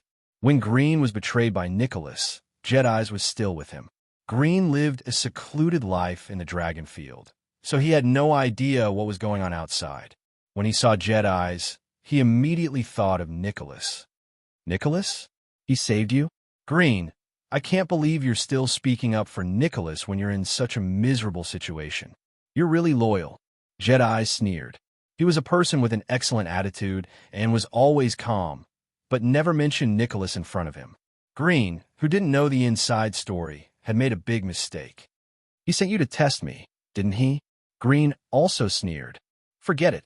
Jedi sighed. After all, he was someone who had experienced life and death. After a momentary outburst, he calmed down and said, "Meeting an old friend is supposed to be a happy thing. Let's not talk about that cruel and unscrupulous thing anymore." You.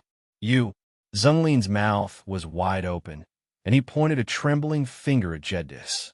He never thought that Jedis, who had always been on good terms with Nicholas, would say such words to him.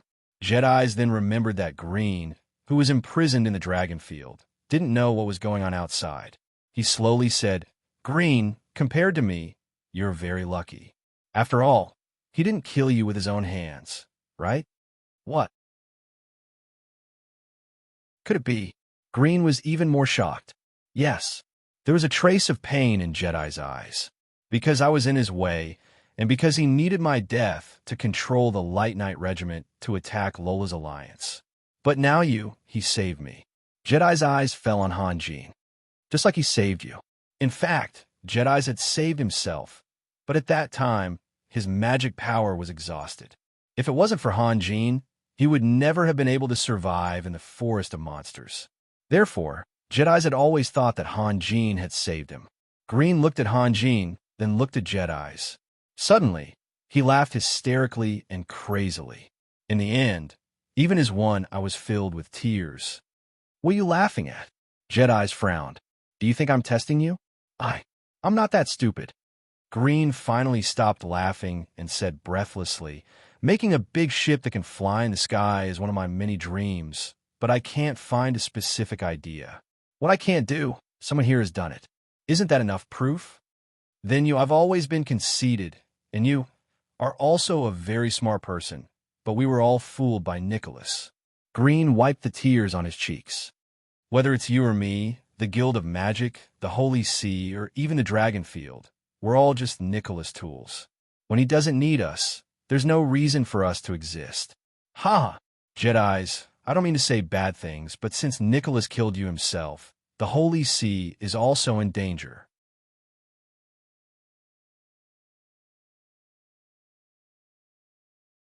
Chapter 473. It has already happened. Jedis' face was full of bitterness.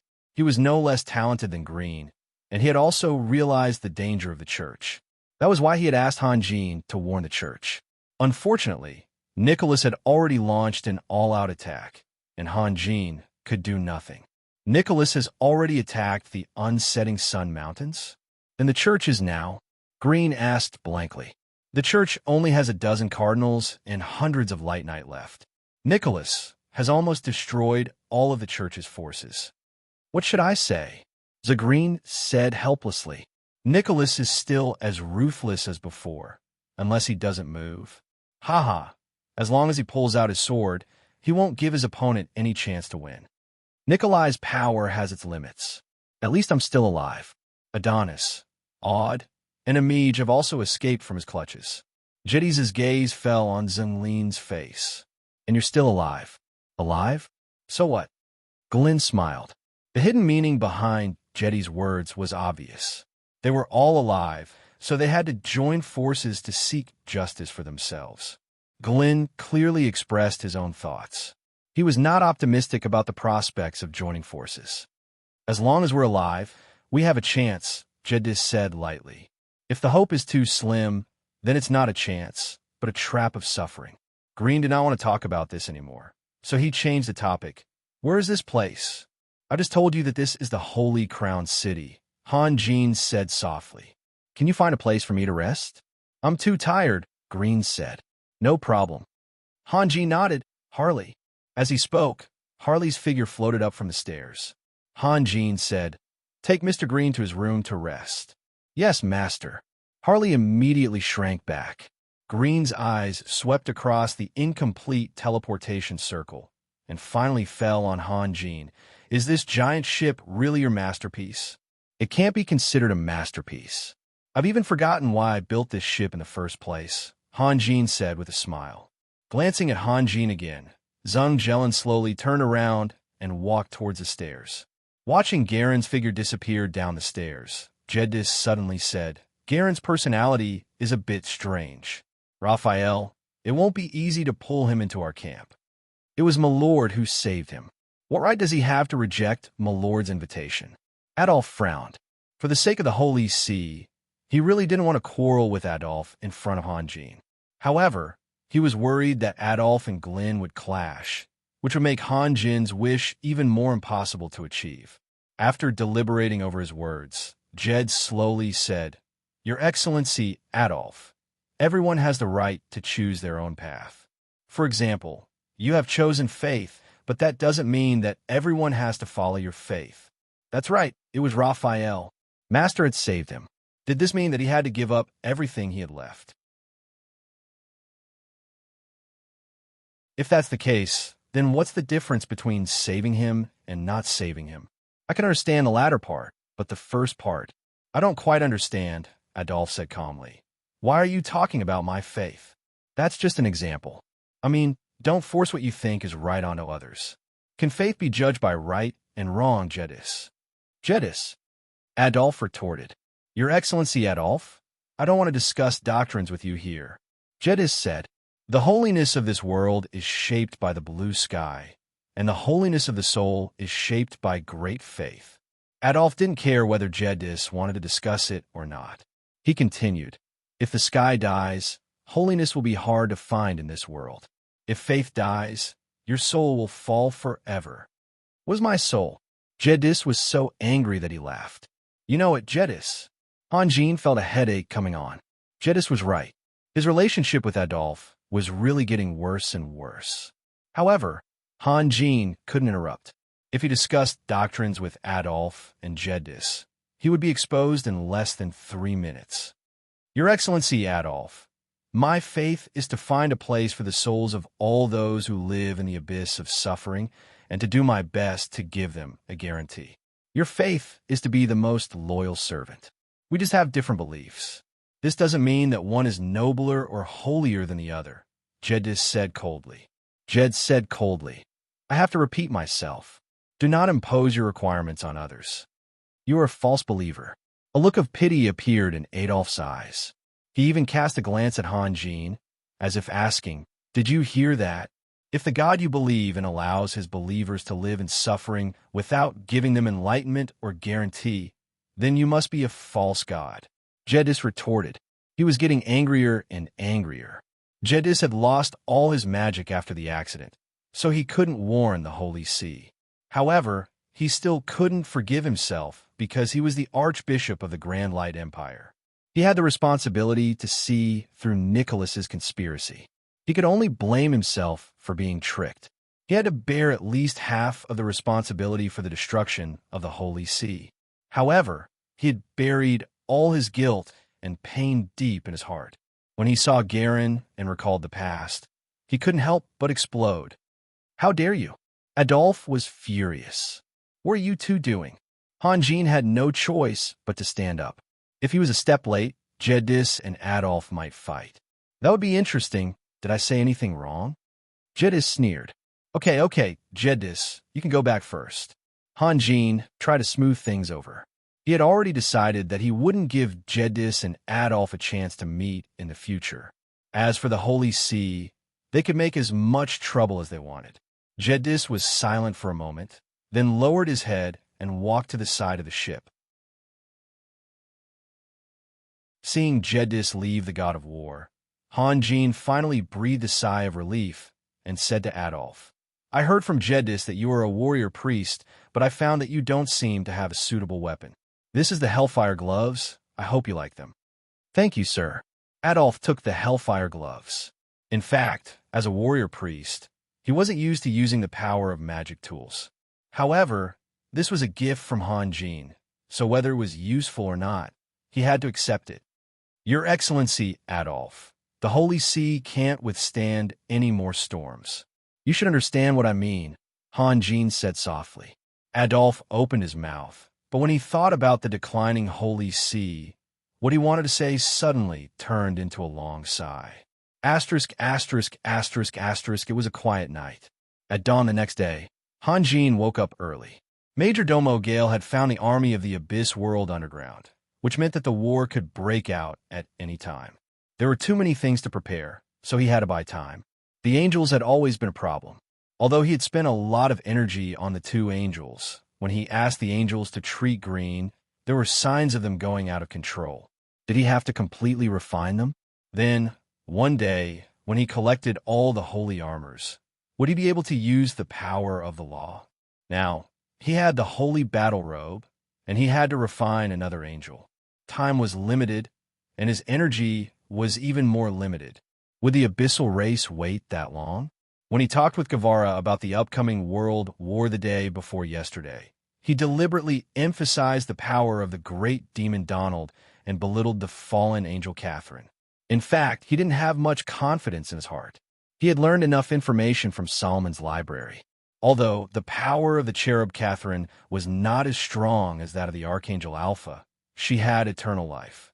The word eternal was usually only qualified to be used by gods. In other words, the cherub Catherine and the Archangel Alpha were both infinitely close to being gods. Could he really fight against the cherub Catherine? Even if he could, he had no way to decide the battlefield. As the saying goes, when the city gate is on fire, the fish in the moat will suffer. How could he protect the Holy Crown City and his friends on the God of War? Hanjin thought silently. In fact, fear was not a bad thing. Only with fear could he work hard and improve himself. Unfortunately, any form of progress needed time to accumulate and settle down. Hanjin needed time, but he didn't have time.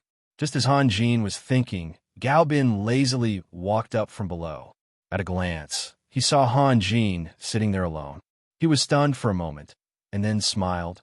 "So early? You're also early." Hanjin also smiled. It was indeed very early. The sky was not yet bright. On the deck, there were only a dozen mountain warriors on night duty patrolling the ship's side. The Thunderbirds on both sides of the ship were still immersed in their dreams. It was very quiet all around.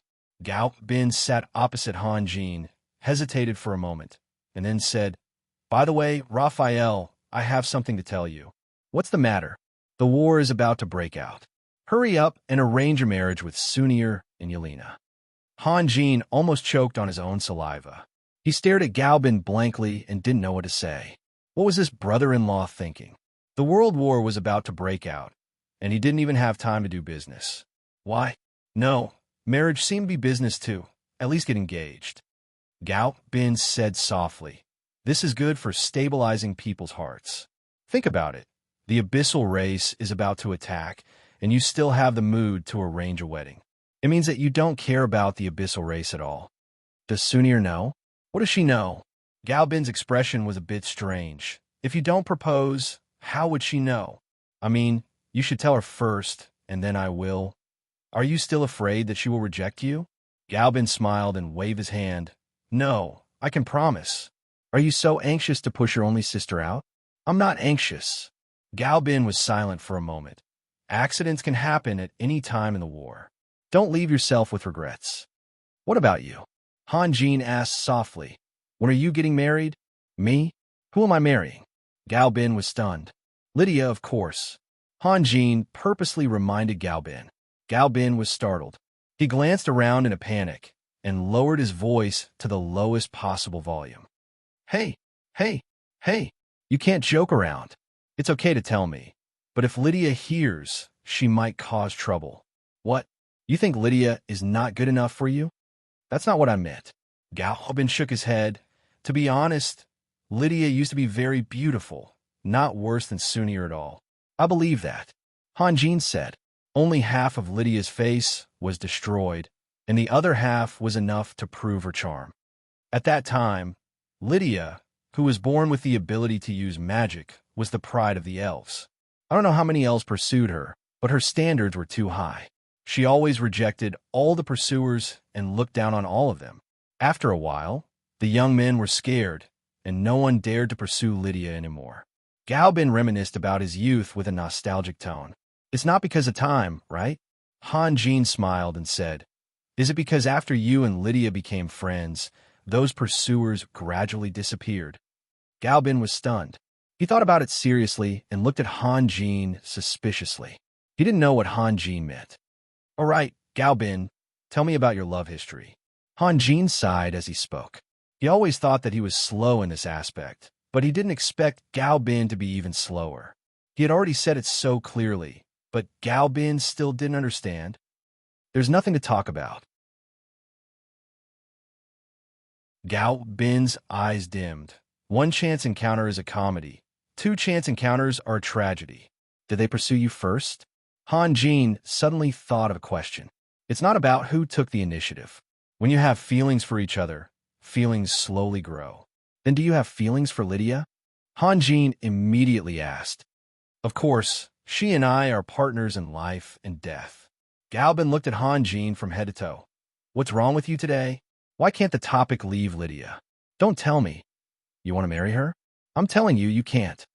We've been through life and death together. Brother, haven't you realized your own heart? Han Jin didn't know whether to laugh or cry. I'm not crazy. You mean anyone who dares to marry Lydia is crazy? Galbin's eyes widened in anger. Although he was a little slow when it came to his own problems, in other aspects, he reacted very quickly. If I want to marry another one, maybe Yelena will forgive me, but Sunir, I don't think she'll ever see me again. Han Jin smiled bitterly. It's good that you know. Galbin was very satisfied with Han Jin's attitude. Galbin, let's imagine. After all, it was Han Jin's first time being a matchmaker. He didn't want to fail so inexplicably, so he tried to change the topic. Imagine what? If you go back in time and get together with Lydia again, and one day, Lydia suddenly starts to pursue you. At that time, you haven't met them yet. You should know who I'm talking about. Han Jin paused. Would you accept Lydia? Galbin was stunned for a long time.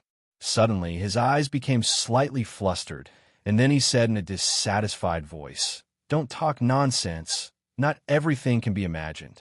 Actually, Lydia is quite pitiful. Han Jin sighed softly. Are you talking about her appearance? Galbin said slowly, Raphael, this is fine between us, but don't say it in front of Lydia. She won't accept anyone's sympathy. It seems like you know her very well. I've known her for decades. What do you think? Can't you see? Lydia already has someone she likes. Han Jin said. What? Galbin was stunned and hurriedly said, Who is it? Lydia never mentioned it to me. How would I know? Han Jin said impatiently. But I can guess that the one who can move Lydia's heart must be a very, very good elf. Of course. Galbin agreed with Han Jin, but he was still doubtful. Are you telling the truth? I can swear, the source is absolutely reliable. Who did you hear it from? It doesn't matter who said it. What matters is who Lydia likes. Han Jin said. Who could it be? Galbin muttered to himself. He scanned through the elites of his race in his mind, but he couldn't think of anyone who was qualified to move Lydia. That's why I said she's pitiful. She was immature and timid before, so she didn't dare to say it out loud. After her appearance was ruined, she felt ashamed and didn't dare to say it out loud. She had someone she liked before her appearance was ruined? That's not possible. We were always together back then. If she really liked someone, she would have told me. Han Jin's eyes were a little blank at this moment. After a moment, he said weakly, Galbin, what do you want for breakfast? I'm fine with anything. Galbin said. Han Jin changed the topic too quickly, and the jump was too big. In the blink of an eye, they went from a few decades ago to the present. From the beautiful love story to the dining table, it made Galbin feel a little uncomfortable. Han Jin really didn't know what to do. Most importantly, he only felt that Lydia liked Galbin from her eyes and actions, but he couldn't be sure. If Lydia didn't like Galbin that way, the joke would be too big. So he could only try to give Galbin as much advice as possible and let Galbin realize it himself. Maybe his words were too vague, or maybe Galbin was too slow. Anyway, today's effort was in vain. Should he ask Lydia out for a talk? But when he thought about the other elves' comments about Lydia, he felt that it was better to be safe. Telling Lydia directly was the last resort. When I came out, I saw you in a daze. What were you thinking about? Galbin asked. Many things. For example, how to fight against the fallen angel Catherine. It said that black dragons are immune to all magic. How do we kill them when we fight them? What do we need to do to ensure the effectiveness of our alliance when we cooperate with Che-Sam? What is the attitude of the Lord of Depew City? Anyway, there are many things. Han Jin smiled bitterly. Now, there's one more thing. How do we propose to Sunir and Yelena?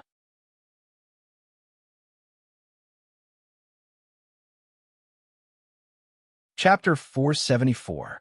A team of elves was leisurely walking through the wilderness. There were not many of them, at least 20 of them, but each of them was riding an elegant silver Pegasus. Galbin had predicted that the army of the Abyss race would appear near Black Raven City, so he had sent hundreds of scouting teams to closely monitor all the plains, mountains, and rivers in the nearby area. As long as they found any abnormalities, the elves could retreat quickly with the speed of the silver Pegasus and immediately report their findings to the Holy Crown City. These elves were one of the scouting teams. According to their designated route, they could turn back along the mountaintop after reaching the pontoon bridge in front. Galbin didn't hide the truth. Along the way, the elves were always on high alert, and they would observe any movement clearly. But now, seeing that they were about to reach their destination, the elves' expressions were more or less relaxed, and they began to chat with each other. Two elves were whispering in each other's ears. The one on the left said something, but the one on the right didn't hear it clearly. He turned his head and was about to ask again when he saw a dark cloud flying towards him from afar. Captain, look! The elf pointed at the cloud and shouted. The captain of the team patted the head of the silver Pegasus gently to make it stop. Then he turned around, glanced back, and looked in the direction of the elf's finger. What's that? The captain frowned. It was too far away to see clearly, but he knew that it was not a dark cloud, but a large flock of migrating birds. The cloud was approaching at a fast speed. In a moment, the distance between the two sides was less than 2 kilometers. No! The captain suddenly shouted in panic. It's vampires! A large group of vampires! Let's go! The scouting team was immediately in an uproar. The elves all turned the silver Pegasus around and rushed in the direction where they came from. Compared to short-distance starting and short-distance sprinting, few magical beasts could compare with the silver Pegasus. In just a few breaths, the silver Pegasus had all turned into silver light, shooting between the sky and the earth. The large group of vampires also saw the elves. They suddenly changed their direction and followed the elves' tail.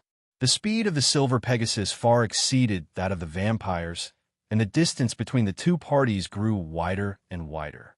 However, the vampires didn't seem to care at all about the widening distance between them. Seeing this, the elven captain's expression changed. The silver Pegasi were fast, but they couldn't last long. If the enemy's mount was just an ordinary horse, then the silver Pegasi squad would be able to chase or escape with ease. However, the enemy was the vampires, one of the races with the strongest endurance. Even an ordinary vampire could fly for several days and nights in the form of a bat. Sure enough, after the elves had rushed out for over 15 kilometers, the distance between the two sides began to equalize.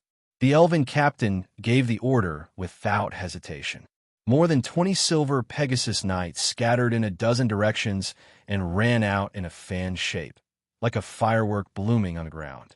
The elf captain was not worried about his own safety at the moment. Instead, he was worried that someone had to send the news back. If a large group of vampires appeared at the same time, it meant that the Abyss army was not far away.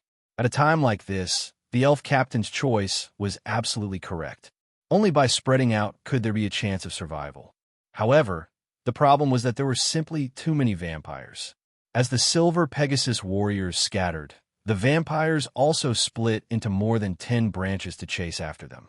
From afar, it looked like dark tentacles reaching for their prey. Time passed by slowly. After running for about 3 hours, they would enter the Bite Man about 20 kilometers ahead. There was a large group of elves stationed there. However, as the stamina of the silver Pegasi gradually decreased, their running speed rapidly decreased. On the other hand, the pursuing vampires maintained the same speed from beginning to end. The distance between the two sides was getting closer and closer. Seeing that the dangerous situation was irreversible, the elven captain roared angrily. He shouted to the last remaining elf beside him, "Run! I'll stop them." Then, he turned around and ran towards the vampires. That elf stared blankly at the captain, not knowing what to say. He originally wanted to do the same, but he didn't expect the captain to give him the chance to escape first. The elf captain seemed to be aware that his companions were watching him from afar. However, he simply waved his hand without turning his head. Then, he looked at the approaching group of vampires with a sinister gaze. He slowly raised the longbow in his hand. Even if he could only delay them for a second, this news must reach Lord Galbin. The same scene appeared everywhere. When the silver Pegasus warriors scattered and fled, they were all in groups of 2 to deal with the current situation. More than 10 longbows pointed to the sky, as if more than 10 unyielding flags were erected. Just as Hanjin said, this was not a battle, but a war. In this war between the surface and the abyss, no one would retreat. There was nowhere to retreat. Of course, a mere few elves couldn't scare off the vampires. Although there were bound to be casualties from the elves' dying counterattack, the vampires who were determined to take revenge weren't afraid of casualties at all. The sound of arrows whistling through the air rang out one after another. Dozens of blood flowers bloomed on the black tentacles of the vampires. The vampires in their bat form were too weak. Some of the arrows only lost their strength after piercing through 3 or 4 vampires. Dozens of vampires' corpses fell from the sky, one after another. However, compared to the number of vampires, these dozens of corpses were really insignificant. After the elf captain released the first arrow, he didn't even look at the result. He had already knocked the second arrow on the bowstring. When the second arrow flew towards the vampires with a piercing whistle, he mechanically pulled out the third arrow from his quiver. Every single elf who stayed behind did the same thing. It was as if their lifelong wish was to shoot out all the arrows in their quiver. It was as if they were not only shooting out arrows, but also shooting out their anger at the same time. The dozens of tentacles formed by the bats split into 2. One went after the silver Pegasus knight, while the other turned and rushed towards the elves on the ground who only knew how to draw their bows and arrows. They didn't know the meaning of life and death at all. Facing the overwhelming number of vampires, the elves who stayed behind to fight on their own became even more isolated. Even so, no one stopped attacking. The elf captain was the first to fall. He was the first to decide to stay behind. Therefore, he was also the first to be drowned by the flood of vampires. One after another, more and more elves fell. However, every fallen elf turned into a bloodthirsty beast. They twisted their bowstrings when they couldn't shoot anymore. If their bows were broken, they tore them with their hands or bit them with their teeth. At that moment, the unique elegance of the elves was gone. Every elf's eyes were red. As long as they had a little bit of strength left, they used every single part of their body to fight back. Unfortunately, compared to the vampires who were good at melee combat, the elves' attacks were childish. In the blink of an eye, they were all defeated. It wasn't that the vampires didn't want to leave anyone alive. They just didn't expect the elves to be so violent. A vampire who had his eyeball gouged out gasped for air and covered his wound. He looked at the corpses on the ground with lingering fear. Who said that the races on the ground were weak and couldn't withstand a single blow? If the elves, who were known for their elegance and civilization, were turned into ferocious ghosts who chose to devour humans, what would happen to the races that were always strong? Victor looked at the rows of elven corpses on the ground with a gloomy expression. Every corpse was covered in wounds and tatters. Why didn't you leave anyone alive? Victor's voice was filled with dissatisfaction. He thought that it must be the bloodthirsty nature of his subordinates acting up again. Master Victor, we initially wanted to leave a few of them alive, but these elves resisted too fiercely. Many of the children who went to capture them were injured, so we— A vampire standing beside Victor replied cautiously. I see. Victor nodded. It's not a big deal. I can still find out what I want to know. Victor waved his hand at an elf's corpse. The corpse shriveled at a speed visible to the naked eye. Then, a drop of dark red blood appeared between the corpse's eyebrows and flew into Victor's mouth. After swallowing the drop of blood, Victor closed his eyes slowly. After a while, he opened his eyes with a complicated expression on his face. Seeing that Victor's expression was a little off, all the vampires present fell silent. After a long while, Victor said, "Pass down the order. Don't let a single elf go." Yes. The vampires beside Victor immediately bowed and replied. Another large group of vampires rose into the air and chased after the elves in dozens of directions. After issuing the order, Victor's expression returned to normal, but in fact, a storm was set off in his heart at the moment. It turns out what I'm worried about has happened.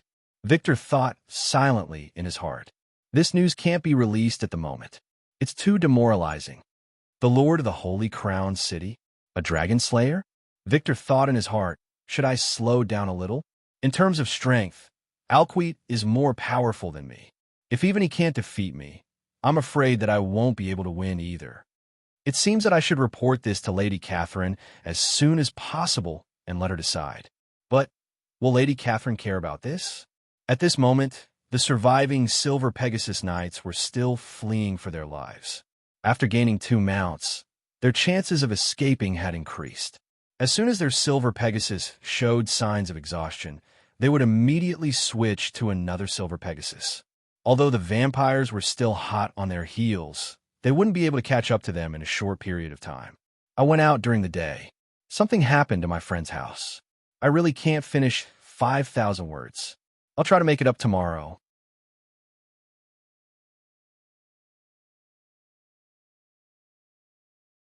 Chapter 475. After removing the seal, the battle robe of light had transformed from a gray, inconspicuous soft armor into a dazzling armor. The only thing that dissatisfied Hanjin was the carving of an archangel on the front of the robe. The wings of the archangel were spread out parallel to the body, making it look like a cross. Of course, the people in this world didn't know what a cross meant, but Hanjin was more or less traumatized by it. It wasn't easy to get the battle robe of light, so he had to wear it. Wearing it made him look like a crusader in the Middle Ages of another world. No matter what kind of comments the crusaders left in history, Hanjin just felt a little awkward. As his divine will came into contact with a light battle robe, a pure white light floated out of the battle robe and condensed into an angel that was slightly taller than a human. After it appeared, the angel floated in the air motionlessly, as if it was identifying its surroundings. Hanjin didn't pay attention to the newly appeared angel. He turned and walked to the other side, where his two angels were. Since yesterday, they had been standing still because Hanjin had asked them to make a choice, but they couldn't make a decision. On the floor in front of the two angels, there were three extremely rare light magic crystals.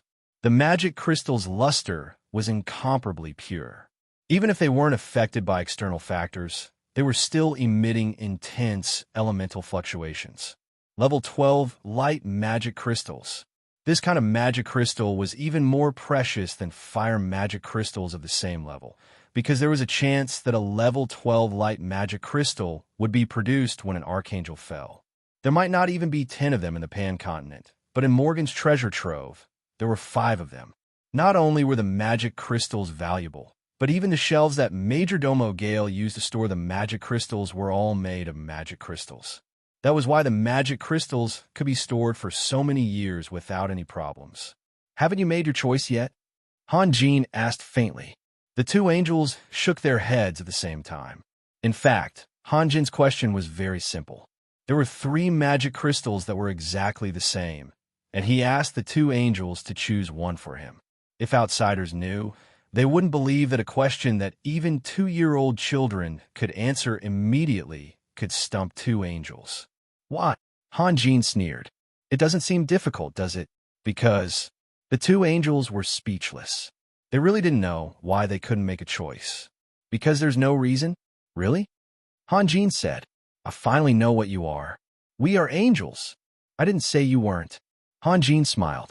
From a human's point of view, for example, if a beggar was given 2 gold coins that were exactly the same and asked to choose one, and if he didn't choose one, then there would be none.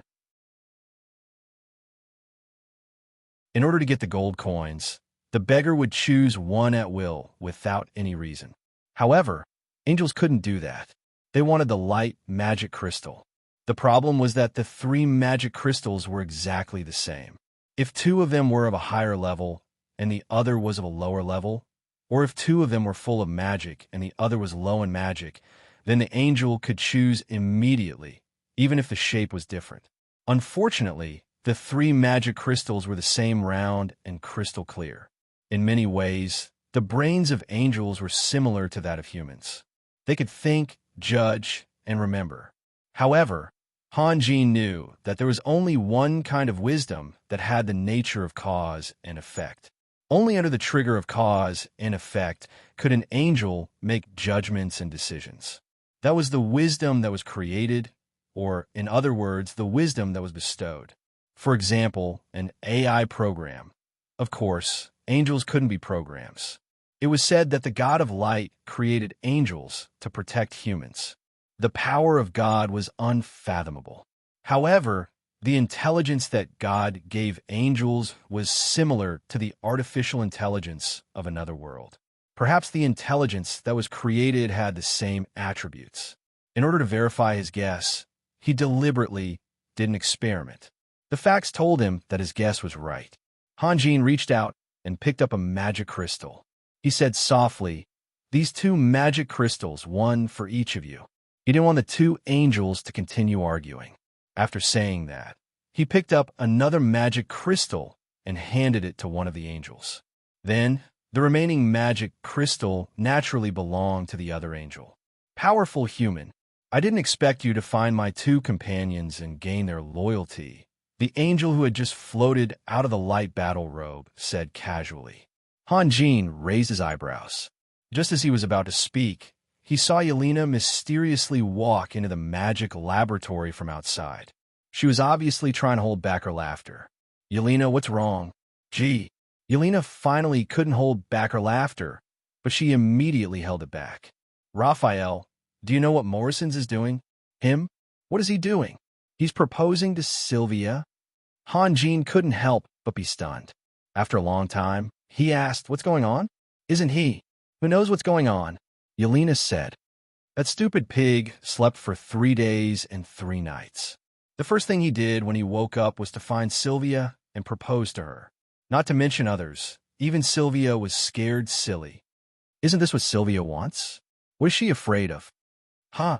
Yelena couldn't help but laugh again. Even if she covered her mouth with all her might, she couldn't stop herself from laughing. Don't laugh. What's going on? Hanjin was really curious.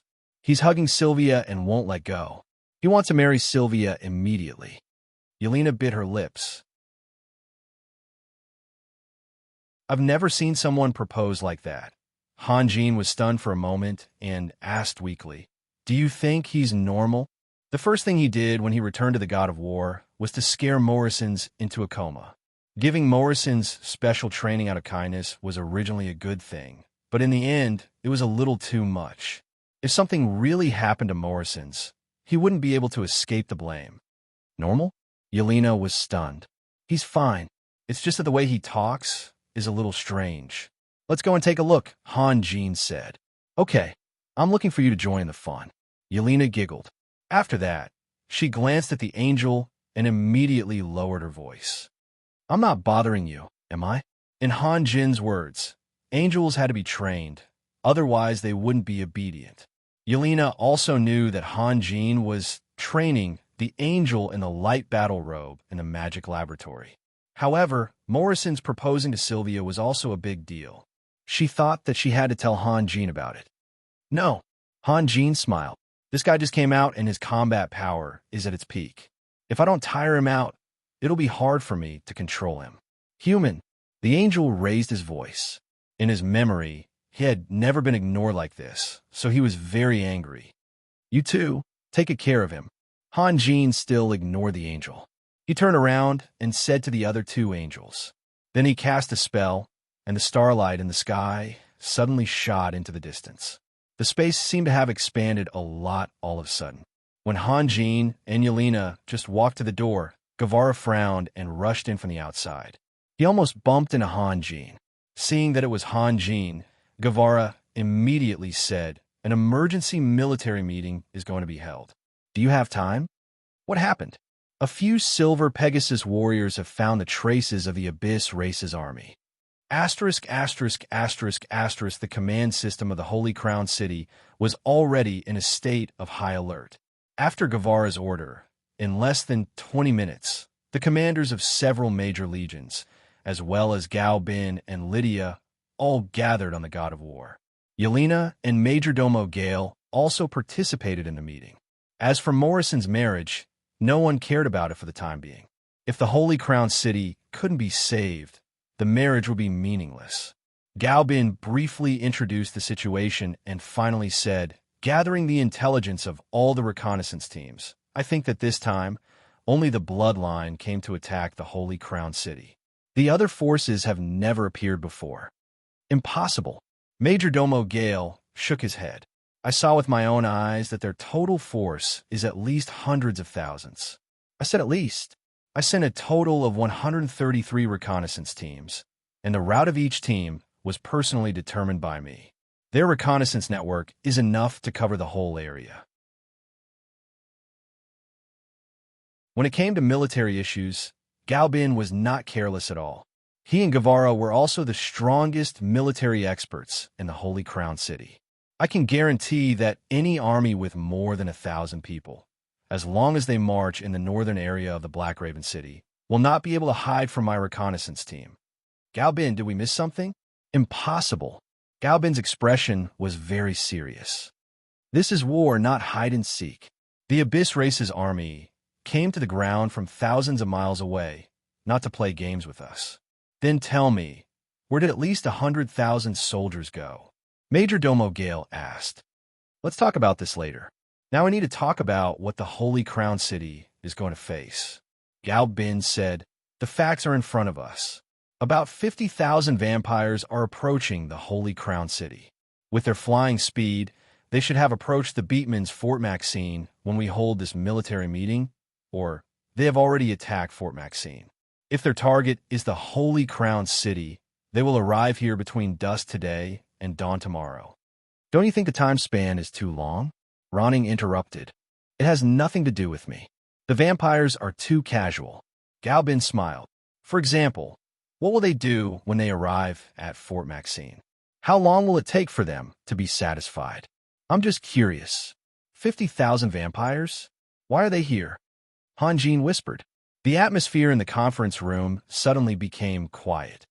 Yes, why are they here? Currently, the Holy Crown City was not as powerful as Nicholas, who had many powerful subordinates. However, those who gathered around Han Jin were all well-known figures on the continent. Adolf and Han Jin were two demigod-level masters, Jedis, the creator of overlapping magic, whose light magic could cause great damage to most of the abyssal races. Gao Bin and Guevara were both superclass masters and experienced commanders. Major Domo Gale had been with Solomon for many years and had seen a lot of things, so of course his knowledge was not shallow. Yelena, who was very likely to become the youngest Grand Magus on the continent after Han Jin. Not to mention that Han Jin had a trump card, Zinlin. Compared with the time when Han Jin had just risen, the Holy Crown City was much more powerful. At that time, Alquid, a distant ancestor of the vampires, was already a great threat to Han Jin. Now, even if all the distant ancestors of the vampires arrived, they would still be no match for him. Even without Han Jin's help, he could handle them. So the question was, why are they here? Even if they wanted to die, this was not the way to do it.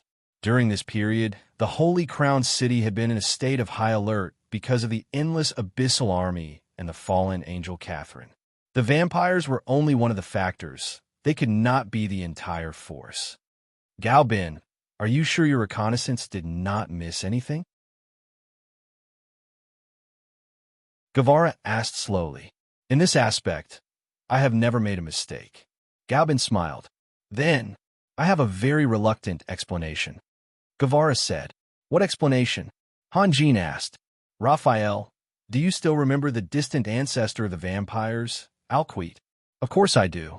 It was you who killed Alquid. How could the vampires be reconciled? Guevara's smile was a little strange. So the vampires disobeyed Donald's order and came to us for revenge. You said they came to us for revenge. I understand, but what do you mean by disobeyed Donald's order? Han Jin asked. Donald doesn't care about us at all.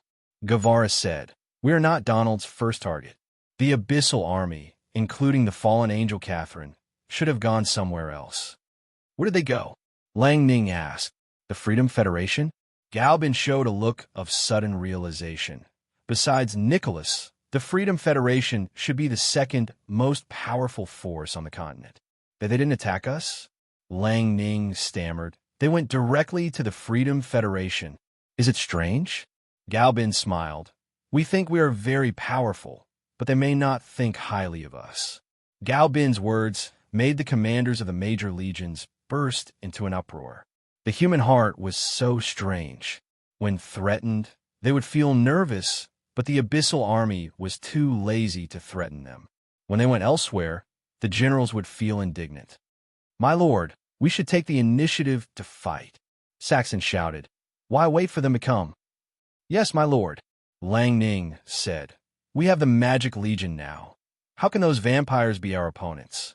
If the other distant ancestors of the vampires also come, it will be my lord's problem. Fight, and then? Gao Bin said with a smile.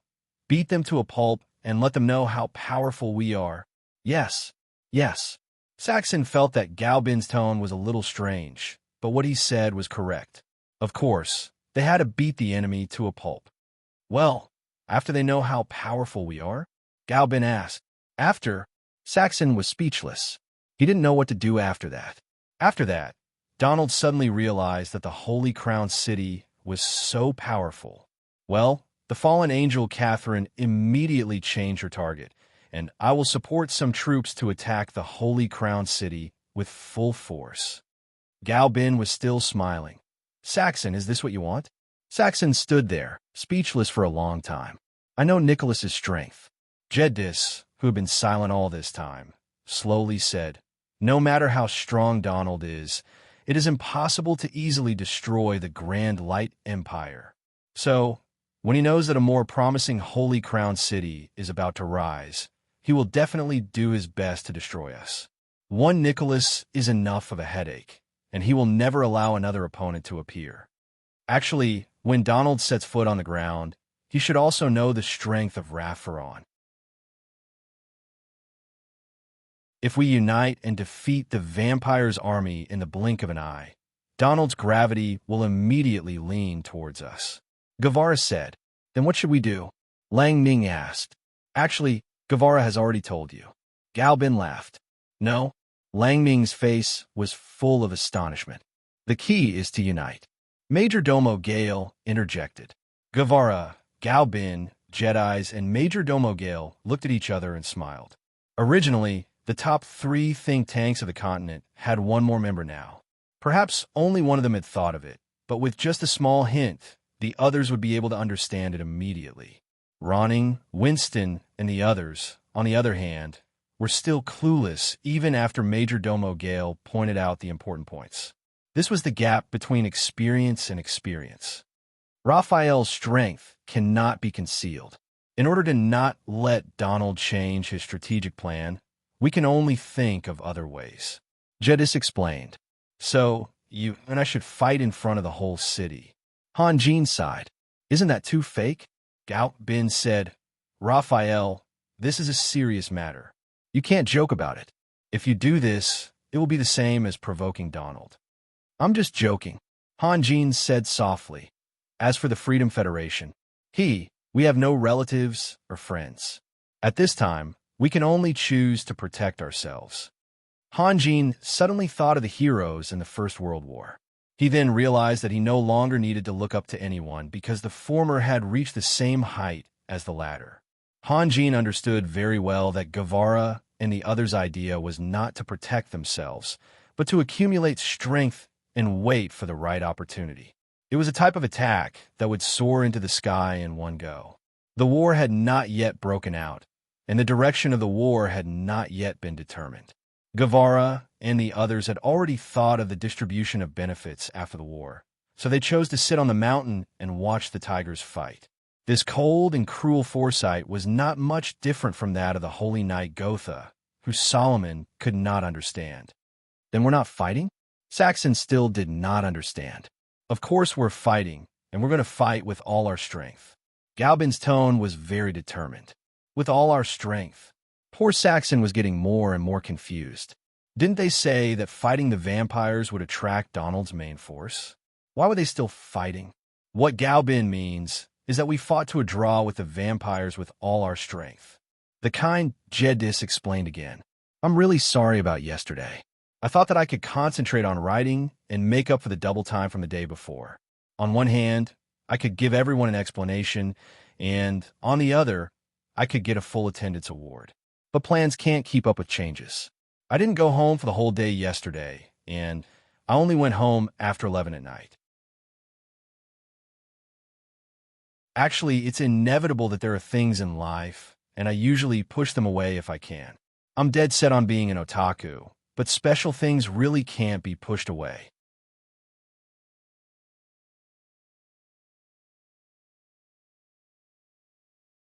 Chapter 476. Although the word strategy sounded very heavy, it was actually just an ideology that could be decided with just a few words. Han Jin, Guevara, and the others were all very decisive. They would do what they said without hesitation. After a simple discussion, they all agreed to it. The next thing was to discuss the details of the specific arrangements. Of course, Han Jin and the other strategy had a premise. That was, only the vampires would attack the Holy Crown City, and the Abyss army that Major Domo Gale saw would attack the Freedom Federation. Without the premise, the so-called strategy would become a piece of paper full of nonsense, but no one asked Galbin. If Galbin said no, it meant no. This was proof of the mutual trust between partners. Galbin, shouldn't you elves also participate? Guevara said slowly. That's right, Galbin said. It's hard for the weakened Vatican to restrain Raphael, but with us, it's almost enough. Jeds, don't mind me, I'm just stating facts. I know what you mean. Jed smiled. Acting should be more realistic. Galbin pondered for a moment. The three of us have constant conflicts, so it's more believable. But there must be a limit. We can't really hurt feelings. Major Domo Gale suddenly said, Galbin's side is not a problem. The key is the Vatican. Everyone was silent for a moment, and Galbin said slowly, Feelings must be hurt. Galbin, what do you mean? Guevara was stunned. Yesterday, Raphael told me that he was going to propose to Sunir and Yelena, but now, it seems that we can only postpone it. Wow. Haha. Master Raphael, are you going to propose to Miss Sunir and Miss Yelena? Saxon laughed exaggeratedly. Sunir and Yelena were stunned and immediately blushed. Even Sunir shyly lowered her head, let alone Yelena. Gao Bin, you mean? Guevara suddenly understood Gao Bin's idea. Let's Sunir and Yelena. That's the only way. Gao Bin nodded. It's understandable that the Holy See and Raphael have conflicts. But why should we make things difficult for Raphael? Donald has such a high reputation in the Abyss, so he's probably not a simple guy. We have to find a perfect reason for him. Otherwise, we won't be able to hide it from him. Brother, what do you want us to do? Sunir asked. It's very simple.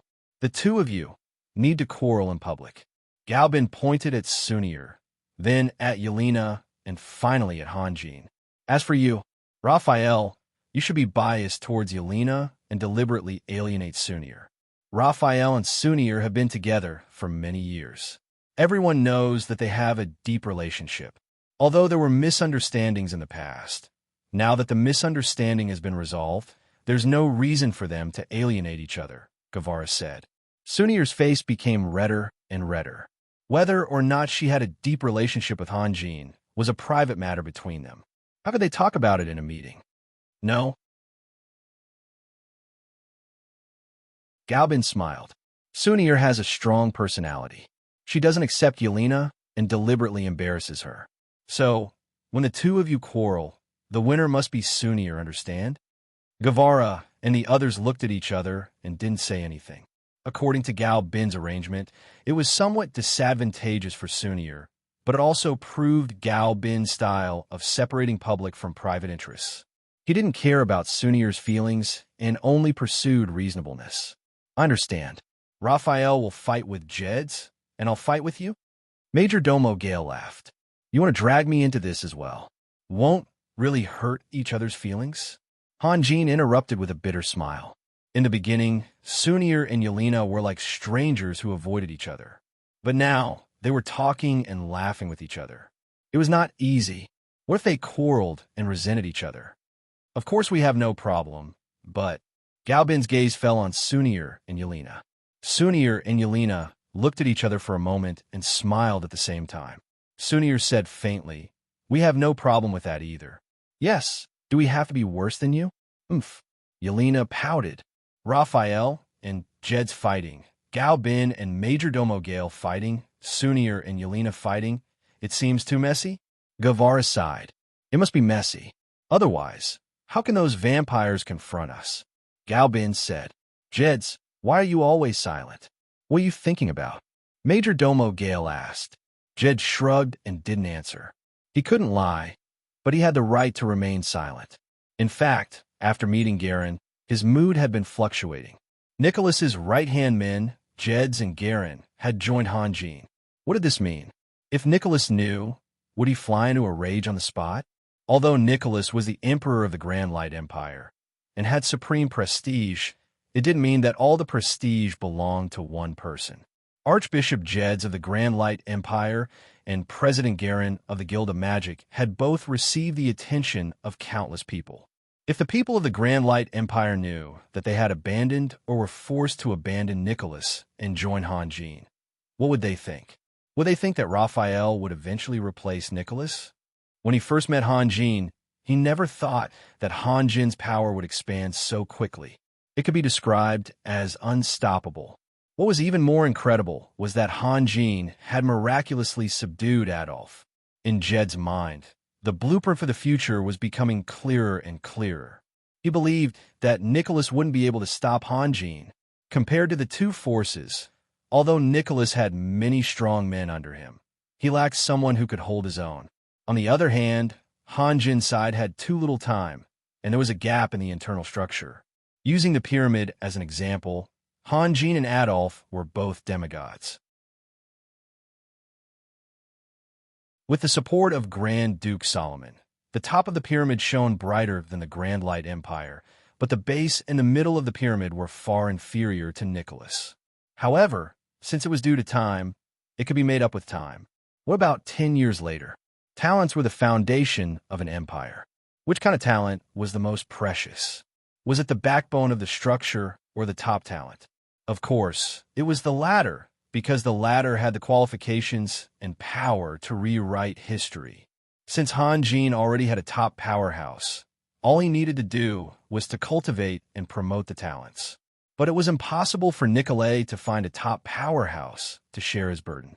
Even if he did find one, would Nicolai trust him? Would the other party trust Nicholas? After all, with Green and Jed's as precedents, who wouldn't hold back a little? It's up to you to decide what to do next. Han Jin stood up with a smile. You're leaving before you're but even warmed up? Guevara smiled bitterly. Are you trying to slack off again? Raphael is going to train that angel. Yelena hurriedly explained to Han Jin. When have I ever slacked off? Han Jin said seriously. Whatever you need me to do, just tell me. I'm Raphael, and I'm willing to go through fire and water for you, Mr. Guevara, without hesitation. Jokes aside, he only cared about the general direction that everyone had decided on. He was not interested in the minor details at all. This was determined by his temperament. Even if he really created a unified empire in the future, he would still leave all the government affairs to others. At most, he would walk around and understand the situation of the people.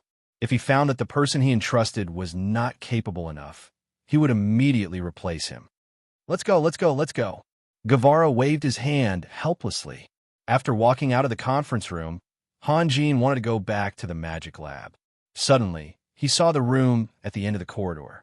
After hesitating for a moment, he slowly walked over, removed the magic circle that he had placed on the door, and knocked on the door. This was Green's room. He had placed a magic circle on the door to prevent Green from going out. If someone saw Green's face, it would be bad. But what surprised him was that Green seemed to know his place. For more than a day, he had not come near the door. Later, he was worried, so he asked Harley to go there. Green asked Harley for some alchemy materials and some paper. Other than that, he did not do anything else. Come in. Green's voice came from inside the room. Han Jin pushed the door open and walked in. He saw Green busy at his desk without looking back. Han Jin walked over and asked, "What are you?" Before he could finish, Han Jin's voice suddenly stopped. He found that Green's eyes had returned to normal. He took a closer look and realized that Green had made a fake eye for himself. The fake eye was exactly the same as the real one, and it seemed that it could move. If it was not known in advance, no one would have noticed it. You came at the right time. Zhang Jelen let out a sigh and handed a stack of papers with 12 pages to Han Jin. This is... Han Jin's heart skipped a beat. He could vaguely guess what was in his hand. This is what Nikolai has been dreaming of. Green thought for a moment and said, "You saved me, and I'll give you what you want. So, I don't owe you anything anymore, right? You're leaving?" Han Jin asked softly. "You let me go?" Green asked. Han Jin was silent. He could not let Green leave. This had nothing to do with whether he wanted to use Green or not. If he killed Green in front of Long Yu, and if Green revealed his true identity, Long Yu would be the first to find him. At least, before he was confident that he could destroy Long Yu, he would not let Green go free. Obviously, Green Zeng was also aware of this, which was why he asked Han Jin.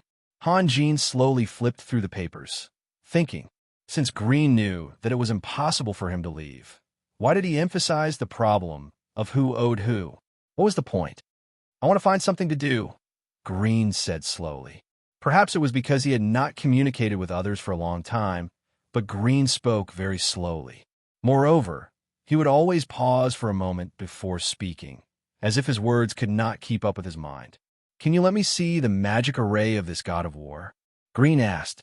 "I'm not being conservative." Han Jin smiled. "You won't understand." "Why? Are you doubting my knowledge of magic?" No. I mean, they are two completely different systems." Han Jin thought for a moment and said, "Do you understand? It's like when we met the ancient goblins. We couldn't communicate with them at all. It is said that the goblins can make airships that can fly in the sky." Green's eyes flashed.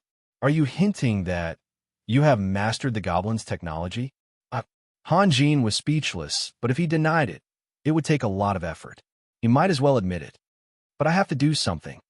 Green hesitated for a moment and said, I saw an unfinished magic array on the deck. Can I take a look?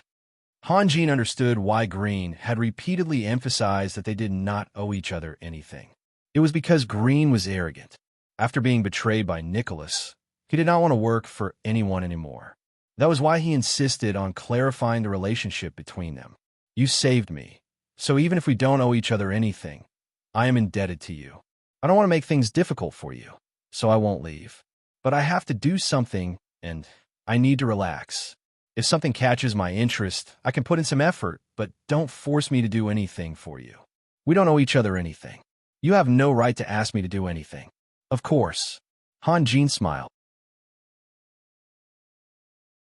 He had accurately grasped Green's thoughts, so he was relieved.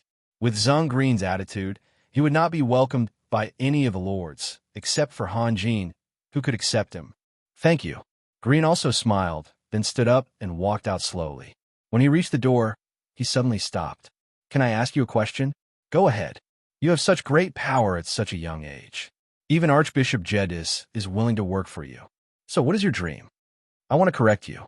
After Jedis re-established the Vatican in the Holy Crown City, he was no longer an archbishop, but a pope. And he's not working for me. He doesn't like this word, and I don't like it either. Hanjin said slowly, we are friends. Shouldn't we help each other? Help each other? Interesting. Zhang Jelen smiled. What is your dream? Re-establish order on the continent, and let people live a good life again. Is that it? It seems to be Nicholas' dream. Hanjin said lightly. Don't you think you should leave a glorious chapter in history? Green asked. Or, are you a person without a dream? That's impossible. Everyone has their own dream, and I am no exception. Hanjin said softly, but my dream is a little special, and I can't tell anyone. I don't understand. Why can't you tell me? Green frowned. He thought Hanjin was pretending to be mysterious. Do you really want to know? Hanjin smiled. But you should be prepared. Once I tell you, you will never be able to leave here. Then forget it. Green's reaction was a little cold. I can see that you don't want to stay here. Hanjin smiled. I can also see that you are a person similar to Nicholas. You have the same ambition. Green laughed self-deprecatingly. My blood used to be boiling, but now, I just want to live a peaceful life. Don't compare me with Nicholas. Hanjin always looked indifferent when it came to Nicholas. Do you think he is not qualified, or you're not qualified? Green's tone was a little sarcastic. The overall strength of the magnificent Light Empire was definitely the strongest on the continent. Hanjin seemed to be looking down on Nicholas, which made Green feel proud. It's not a matter of qualification. Hanjin was still indifferent. It's a matter of whether you have that kind of height. Since ancient times, many people have tried to re-establish order, and many people have succeeded. Nicholas is just one of them. Do you really think he's great? Height? What do you mean? Green asked. Do you want me to continue? Did you forget what I just said? Hanjin smiled. Green was a little dazed. His curiosity had been aroused by Hanjin. What kind of dream could be greater than building one's own empire? However, Hanjin had already said that in order to satisfy his curiosity, he would give up his freedom. Therefore, he wanted Hanjin to continue, but he didn't dare to listen. Have you ever thought that before I have the ability to deal with the threat of the dragon field, you must stay on the ship? This period of time may be long or it may be short. Can you wait forever? Hanjin changed the topic. I have sworn many times that the dragon field insulted me. I will repay them many times over.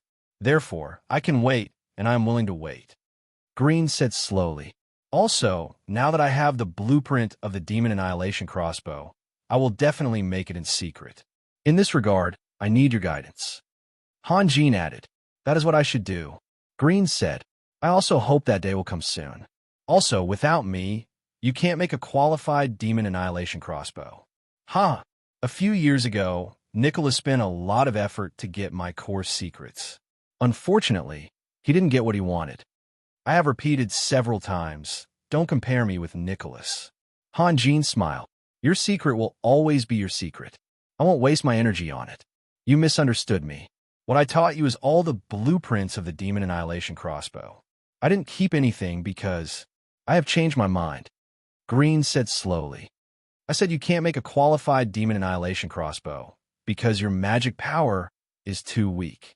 Why do you say so? Because of the magic transmission circle on the deck. Zenlin smiled. If I set it up, I can finish it in 4 hours. Even without me, Nikolay can finish it in 1 day if he really needs it. He has many excellent mages working for him. In her magic transmission circle, Han Jin showed a wry smile. Zenlin was right. The Holy Crown City lacked excellent magicians. Yelena, Hogan, and Kane were the pillars of the city. But strictly speaking, Yelena was the only one who could be regarded as a real strong magician.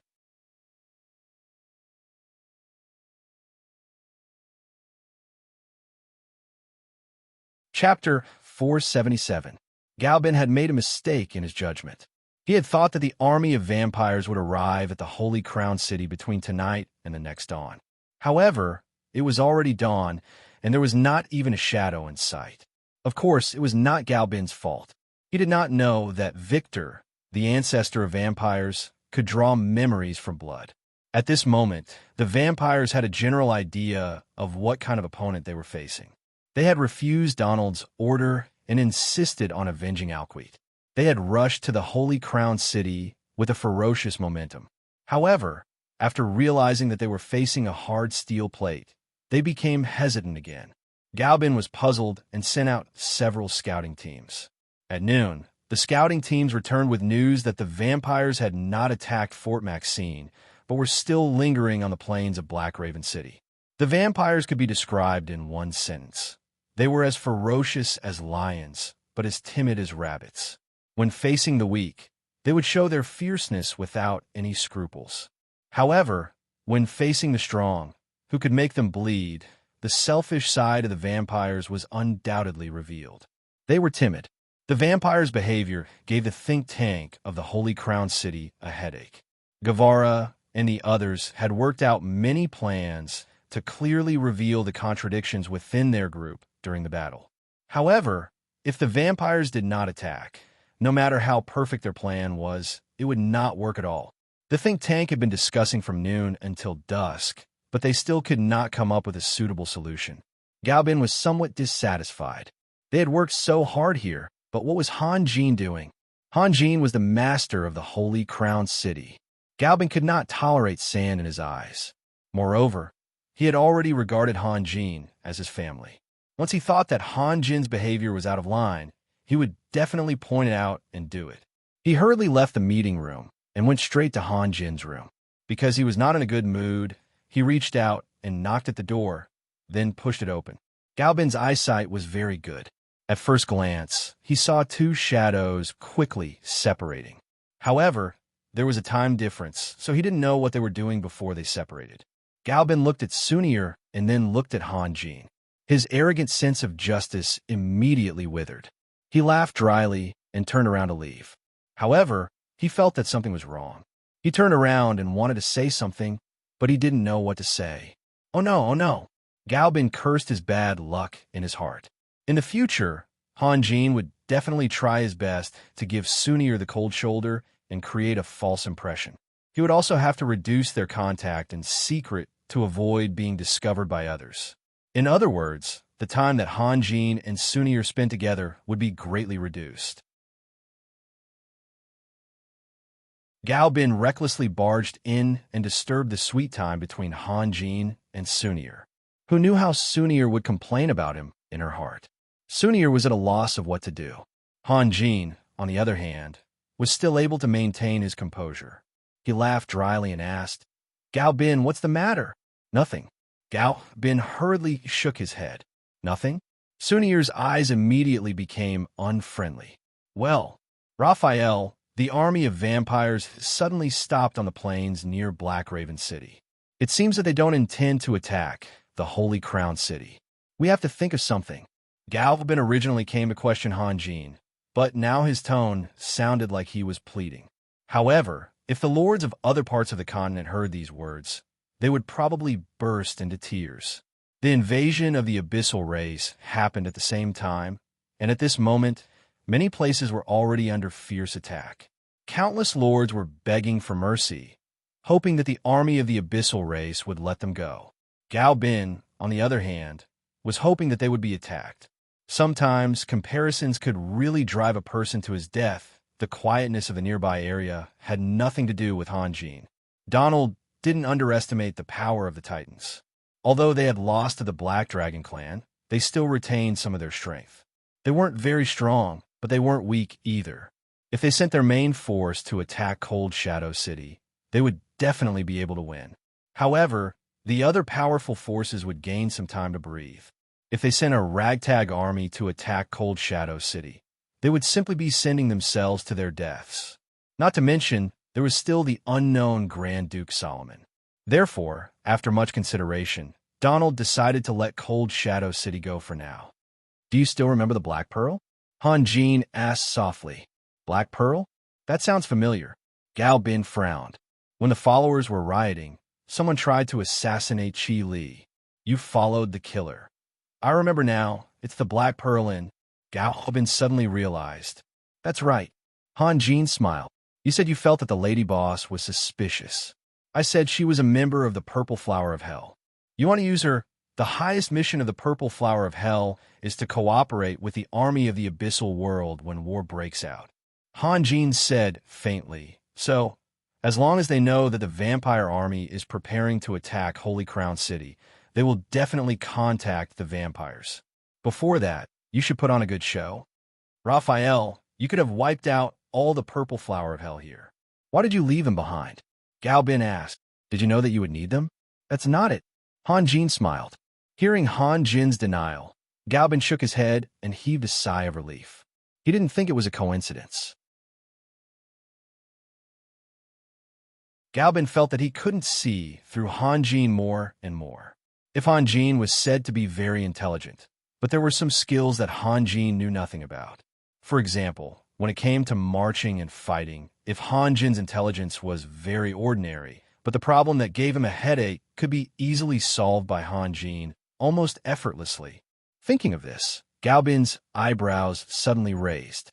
He, Guevara, Jeds, and the others had discussed how to deal with the vampire army for the whole afternoon. It turned out that they had wasted their energy in vain. Wasn't this just playing with people? Gao Bin's breathing became heavy, but on second thought, even if he questioned Han Jin could use the excuse of, "You didn't ask me, and I didn't mean to not tell you." Moreover, Sunir was still here, so he couldn't lose his temper. In the end, he could only say, "You can't continue." After that, he quickly left Han Jin's room. "What's wrong with my brother?" Sunir was surprised. She could tell that something was wrong with Gao Bin's tone. "I don't know either." Han Jin slowly held Sunir's hand. "But your brother asked us to continue." Sunir was angry and amused at the same time.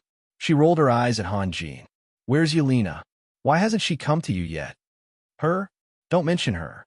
Han Jin seemed a little disheartened. "What happened to Yelena?" Sunir was stunned. "She fell in love with someone else." "What?" Sunir was stunned, then giggled. She knew that Han Jin was joking, and she had been in contact with Yelena recently, so she knew how important Han Jin was in Yelena's heart. "What's going on?" "I'm telling the truth." Han Jin shrugged. Han Jin was indeed telling the truth. Yesterday, when Yelena walked out of the conference room, she suddenly saw an old man busily working on her incomplete magic transmission array. She was so angry that she almost flipped out on the spot. However, when she rushed over, she saw that the old man's hands were extremely fast and filled with an indescribable sense of beauty. Yelena was stunned. For a long time, she stood there quietly, watching the old man's movements. In the end, she even smiled and tried to get close to the old man. Yelena had always loved magic. Later, when she met Han Jin, her crazy enthusiasm lessened a little. As for whether magic or Han Jin was more important in her heart, it was a boring question to discuss. Anyway, sometimes she could forget about cultivation for Han Jin, and sometimes she could forget about Han Jin for magic. "I don't believe you." Sunir laughed and ran her fingers through her long hair. At this moment, Yelena, who had fallen in love with someone else, walked in. When Gao Bin left, he didn't close the door, so Yelena could enter unimpeded. After entering, she smiled at Sunir. "Sister Sunir, you're here too." "Yes." Sunir didn't know how to answer this question, so she could only give a vague answer. "I won't disturb you. Just give me 2 minutes." Yelena stretched out 2 fingers. "Yelena, who said you were disturbing us?" Sunir's face was slightly red. Yelena laughed, then looked at Hanjin. "Raphael, can you do me a favor?" "What is it?" Hanjin was stunned, and he had a vague premonition in his heart. "I want someone to be my teacher." While speaking, Yelena secretly observed Hanjin's expression. There was suddenly an unfamiliar old man on the ship, and he was a mysterious old man. Hanjin should introduce him to everyone, but Hanjin hadn't said anything from the beginning to the end. Obviously, this old man's background was somewhat strange. "Who here is qualified to be your teacher?" Sunir asked in surprise. Everyone admitted that Yelena had reached the peak stage.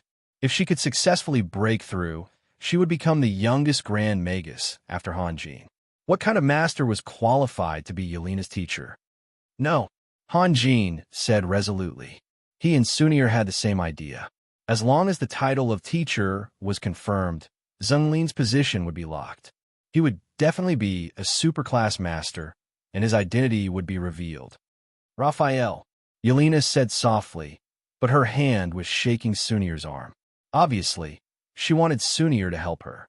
"Yelena, this is not a joke." Hanjin said seriously. "Remember my words. In the future, never approach him in front of others, and never tell anyone about his ability." "What?" "But I know what kind of person he is, but I hope he can keep a low profile. Otherwise, once the outside world finds out, it will bring us a great disaster." Hanjin said slowly. Although it was very likely that the Dragon Realm would fight with the Black Dragons, and they would not have the energy to take care of this, there was another possibility. After the Dragon Realm found out that Hanjin had rescued Zhonglin, they would tell the truth to the Black Dragon King Valentine. After all, it was an internal conflict among the dragon race.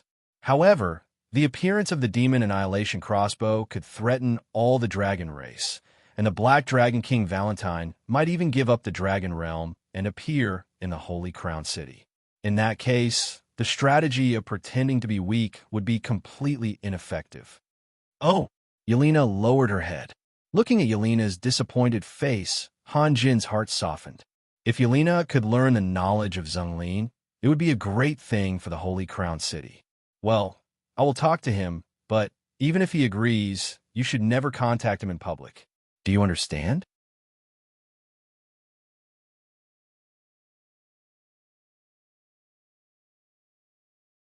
Chapter 478. A few days ago, my friend's farm was flooded. It wasn't a QQ farm, it was a real farm. It was mainly used to raise cows. He had just bought it at the beginning of last year. This year, something happened. He was so anxious that he could only ask his friends for help in the middle of the night. Actually, they took good care of me. They knew that I was a true otaku, so they assigned me the lightest task, which was to look after things and prevent others from stealing. But the result was very strange. Those guys who were moving things back and forth were all alive and kicking. I didn't move for a few hours, and when I returned home, I was lying down. It had been almost 10 years, and I had never been so sick. I couldn't even get up. In the hospital, I was ridiculed. After careful analysis, the reason I fell sick was because I did the lightest task. It was a vicious trap. I stood in the waist-deep water and waited for the sun to rise. Those guys didn't stay idle from the beginning to the end. Anyone who studied physics would know that exercise could generate heat, but I didn't have the chance to generate heat at all. I kept losing heat. If I had to do the heaviest work, I would definitely be fine. I learned from my mistakes. In the future, whoever I meet will take care of me. I must be careful, and careful. I asked my brother to go on my author account and explain it to everyone. Maybe I didn't explain it clearly because I was dizzy, or maybe he was too stupid. In any case, he didn't understand in the end. Also, he was afraid that I would be anxious, so he didn't directly answer my confirmation. At that time, my reaction and observation skills were at their lowest point, so I couldn't tell. When I returned home, I found out that he only updated but didn't release any chapters.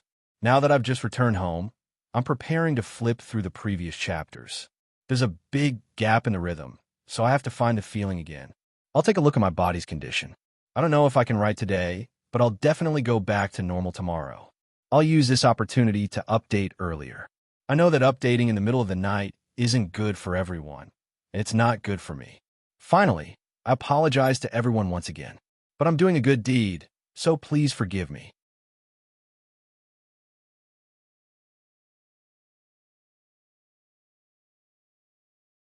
Chapter 479. The news of the invasion of the army of the Abyss world had spread in the Holy Crown City. This kind of thing cannot be hidden. All the mage towers were in a defensive state 24 hours a day, which required a lot of high-quality magic crystals. If there was no threat, of course, the consumption would not be in vain. However, the people living in the Holy Crown City did not panic.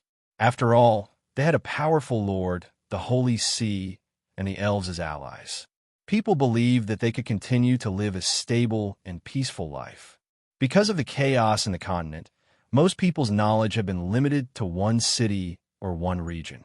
Even Cold Shadow City, which belonged to the same region, felt particularly distant in people's minds.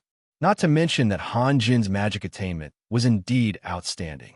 Therefore, the people of the Holy Crown City believed that Han Jin was definitely one of the strongest people in the continent, and there was no need to worry about the future. Even Grand Duke Solomon, who was known as the Light of Magic, tried to marry his daughter to him. However, in the past few days, several bad news had spread to people's ears. One was that Lord Raphael and the Pope of the Holy See had a falling out. It was said that under the influence of a mysterious person, Lord Raphael, who had always been peaceful, changed his attitude and became particularly aggressive. In a meeting, Lord Raphael was so angry that he kicked over the table on the spot. Another was that Lord Raphael's two fiancées also had a conflict. The chief magistrate, Lord Schumann, was celebrating his birthday, so he specially held a banquet in the Night of Bliss. As the new noble of the Holy Crown City, Schumann had a great reputation and even invited Sunir and Yelena. Unfortunately, the atmosphere of the banquet was not bad at first, but later, after drinking some wine, Sunir and Yelena quarreled over some trivial matters. The two girls were not willing to give in. Fortunately, Schumann saw that the situation was not good and hurriedly sent people to find Gao Bin and Majordomo Gale. Gao Bin and Majordomo Gale were both legendary figures in the world. Naturally, they wouldn't fall out with each other just because of personal feelings. They were very harmonious with each other. One scolded his sister, and the other forcefully dragged Yelena away. Thus, the matter came to an end. There were always many smart people in the world. Some people found that Gao Bin and Majordomo Gale, who used to eat together every day, separated on the second day. They sat at two separate tables and did not speak to each other for the whole day. Although they kept talking and laughing, the atmosphere was very subtle. The strange thing was that the news of the invasion of the Abyss world only made people talk about it for a few days, but what happened later shocked people. It was not that people in the Holy Crown City were ignorant of right and wrong, but the key was education. Only the nobles could enjoy a systematic education, while the commoners had very little access to education. For the latter, they could only learn about the races of the Abyss from the bards. It was undeniable that most legends severely distorted historical facts. The heroes were like brilliant saints, while the enemies were often clumsy, stupid, and incompetent. Even the most ferocious enemies were somewhat comical in their fierceness. Did they need to worry about the stupid and incompetent enemies? The answer was obvious. It could even be said that the commoners were far more confident in their victory than Han Jin. However, the relationship between Han Jin, the Vatican, and the elves could affect the future of the Holy Crown City. Through the riot of the believers, people had seen Han Jin's iron fist, and no one wanted to see another storm in the Holy Crown City. In an inconspicuous corner of the Holy Crown City, an inconspicuous and slowly closed its door. Closely after that, a shabby carriage quietly left the inn. It finally dawned on Han Jin that secrets were the easiest to deteriorate. After he rescued Green, he had made up his mind to only tell Guevara and Jedis that they had to be careful to ensure the safety of the Holy Crown City. However, when it came to the operation, he found that it was very difficult. To deal with the Dragon City and the Dragon Realm, a large number of demon annihilation crossbows were needed. That was unrealistic. Besides, Green had already expressed his attitude. If he helped, it would be a favor. If he didn't help, there was nothing he could say, because they were even. In the Holy Crown City, the most qualified person to preside over the production of the demon annihilation crossbows was Yelena, followed by Hogan. Let Hogan do it. Not to mention whether he could handle it alone. Sooner or later, the demon annihilation crossbows would be known to the world. What would Yelena think if she knew? Well, let Yelena preside over it, but hide it from Sunir. What would Sunir think if she knew? Well, tell Sunir, and tell Sunir to hide it from Galbin, and he even told Yelena to hide it from Grand Duke Solomon. In fact, Han Jin's interpersonal relationships were very complicated. After he took over the Holy Crown City, it became a hodgepodge city. Many forces had representatives here. Yelena and Major Domo Gale came from the capital of elements. Galbin and Sunir came from the Wild Willow City. Adolf and Jedis represented the Holy See. Dominique was from the Thunder Titan. Dwight Steele, Winston, and Saxon were all mercenaries from the isolated Cliff City, and now the Chamber of Commerce of the isolated Cliff City had also settled here. Lang Ning was from the Bite Man. Alan Ritter was the general of the Cumin City, and there were many others. In short, if they didn't handle it properly, it could cause a rift.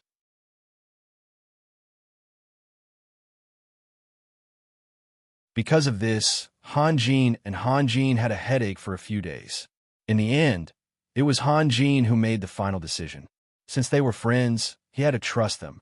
Although everyone's personality was very different, some were calm, some were childish, some were naturally optimistic, and some were shy. Regardless of whether they were mature or not, when it came to a matter of life and death, Han Jin should trust his friends. Han Jin specially held a core meeting about the demon annihilation crossbows. He told everyone that the famous Grand Magus and Grand Alchemist Enlil was on the God of War, and asked everyone to keep it a secret no matter what. The meeting room was in an uproar. Everyone's expression was the same. First, they were stunned, then they were ecstatic. Although the footprints of humans had spread to every corner of the continent and had become the mainstream of the world, the existence of the dragon race had always been like a huge mountain that pressed down on the heads of humans. Even the great empire that unified the world had to bow down to the dragon race. At most, they would adopt a non-violent and non-cooperative attitude, but they would never dare to openly provoke the dragon race. Once a war broke out, humans would not be able to withstand it. The giant dragons would come and go as they pleased. A large number of giant dragons could completely destroy a city in an instant. Moreover, the real deciding factor of a war was the battle between the strongest. In this aspect, humans were at an absolute disadvantage, so they could only endure. Dragon slayers were often the greatest heroes in people's hearts. This kind of mentality more or less showed the dissatisfaction of humans. Among everyone, the most excited was Yelena. She had a discerning eye and had wanted the mysterious old man to be her teacher. Now that she knew Zinlin's identity, Yelena's wish was even more urgent. Solomon's personality was a bit strange. He had never systematically taught Yelena anything, only occasionally giving her a few pointers. Strictly speaking, Yelena's achievements today were almost all self-taught. This was one of Yelena's regrets in life. Strict fathers and loving mothers were said to be, but Solomon was neither strict nor kind. He almost always had a laissez-faire attitude towards his children, allowing them to grow up freely. Yelena had always wanted to be praised by Solomon, but to this day, she had not been able to achieve it. Little did they know that what Solomon wanted his descendants to inherit the most was not the attainments in magic, but knowledge. To him, magic was just a carrier to realize his ideals, just like how the body was the carrier of the soul. He had tried, but his children were not cut out for it. In the end, he gave up sadly. When Yelena received the blueprint of the demon annihilation crossbow, she was even more excited. She immediately locked herself in her room and devoted herself to researching the manufacturing process of the demon annihilation crossbow. However, in the eyes of outsiders, Yelena was obviously angry with Sunir. Late at night, a man in black quietly boarded the God of War. This person never lived on the God of War. Every time he boarded the ship, he would try his best to hide in his cloak so that others could not see his face. However, in his hand was a token that could only be used on the God of War. The mountain warriors on night duty did not stop him and pretended not to see him. Hanjin was in his room discussing matters with Hanjin when someone knocked on the door. Following a come-in from Hanjin, Katini pushed the door open. Katini's character was a bit strange. He had been missing his old master, but Hanjin was very generous. He could accept this kind of nostalgia. Perhaps this was the reason why he had won Katini's true loyalty. Katini usually stayed in front of Zagun's grave. Hanjin rarely used him. When he was really needed, Katini would not refuse Hanjin's call. However, he was not used to cooperating with Hanjin's people. He preferred to work alone or find his own subordinates. Sir, the landlady of the Black Pearl Hotel left the Holy Crown City yesterday. Katini whispered. I have been following her to the vampire's camp. Hanjin and Guevara looked at each other and asked slowly, What did you find? I didn't dare to rush in. Among those vampires, there should be someone as strong as Alquit. I can't hide from them, Katini replied. However, when I waited until this morning, I found that those vampires were moving. I guess they are going to do something. That's a good thing. Guevara smiled. We should also respond. If we keep delaying, it will inevitably arouse suspicion. But they dare to provoke us with this information? They will test us first. Hanjin said faintly. No matter what our impression of them is, in their eyes, vampires are the most arrogant race. After months of marching, they rushed to the surface to take revenge on me. But they were scared by us. Oh, their pride won't allow it. So, as long as there's a little bit of information that is beneficial to them, it will be a reason for them to stop being patient. Vampires have a very long lifespan. Many of them have lived for hundreds or even thousands of years. Don't underestimate them. Guevara said, Have they lived for thousands of years, or have they slept for thousands of years? Hanjin showed a sarcastic smile. Is that still considered alive? I have dealt with Alquit before. I know them. So be it. Tomorrow, we will take the initiative to attack. You're tuning in to the Warrior Lore YouTube channel. Don't forget to subscribe and join us on this journey to catch the most captivating stories.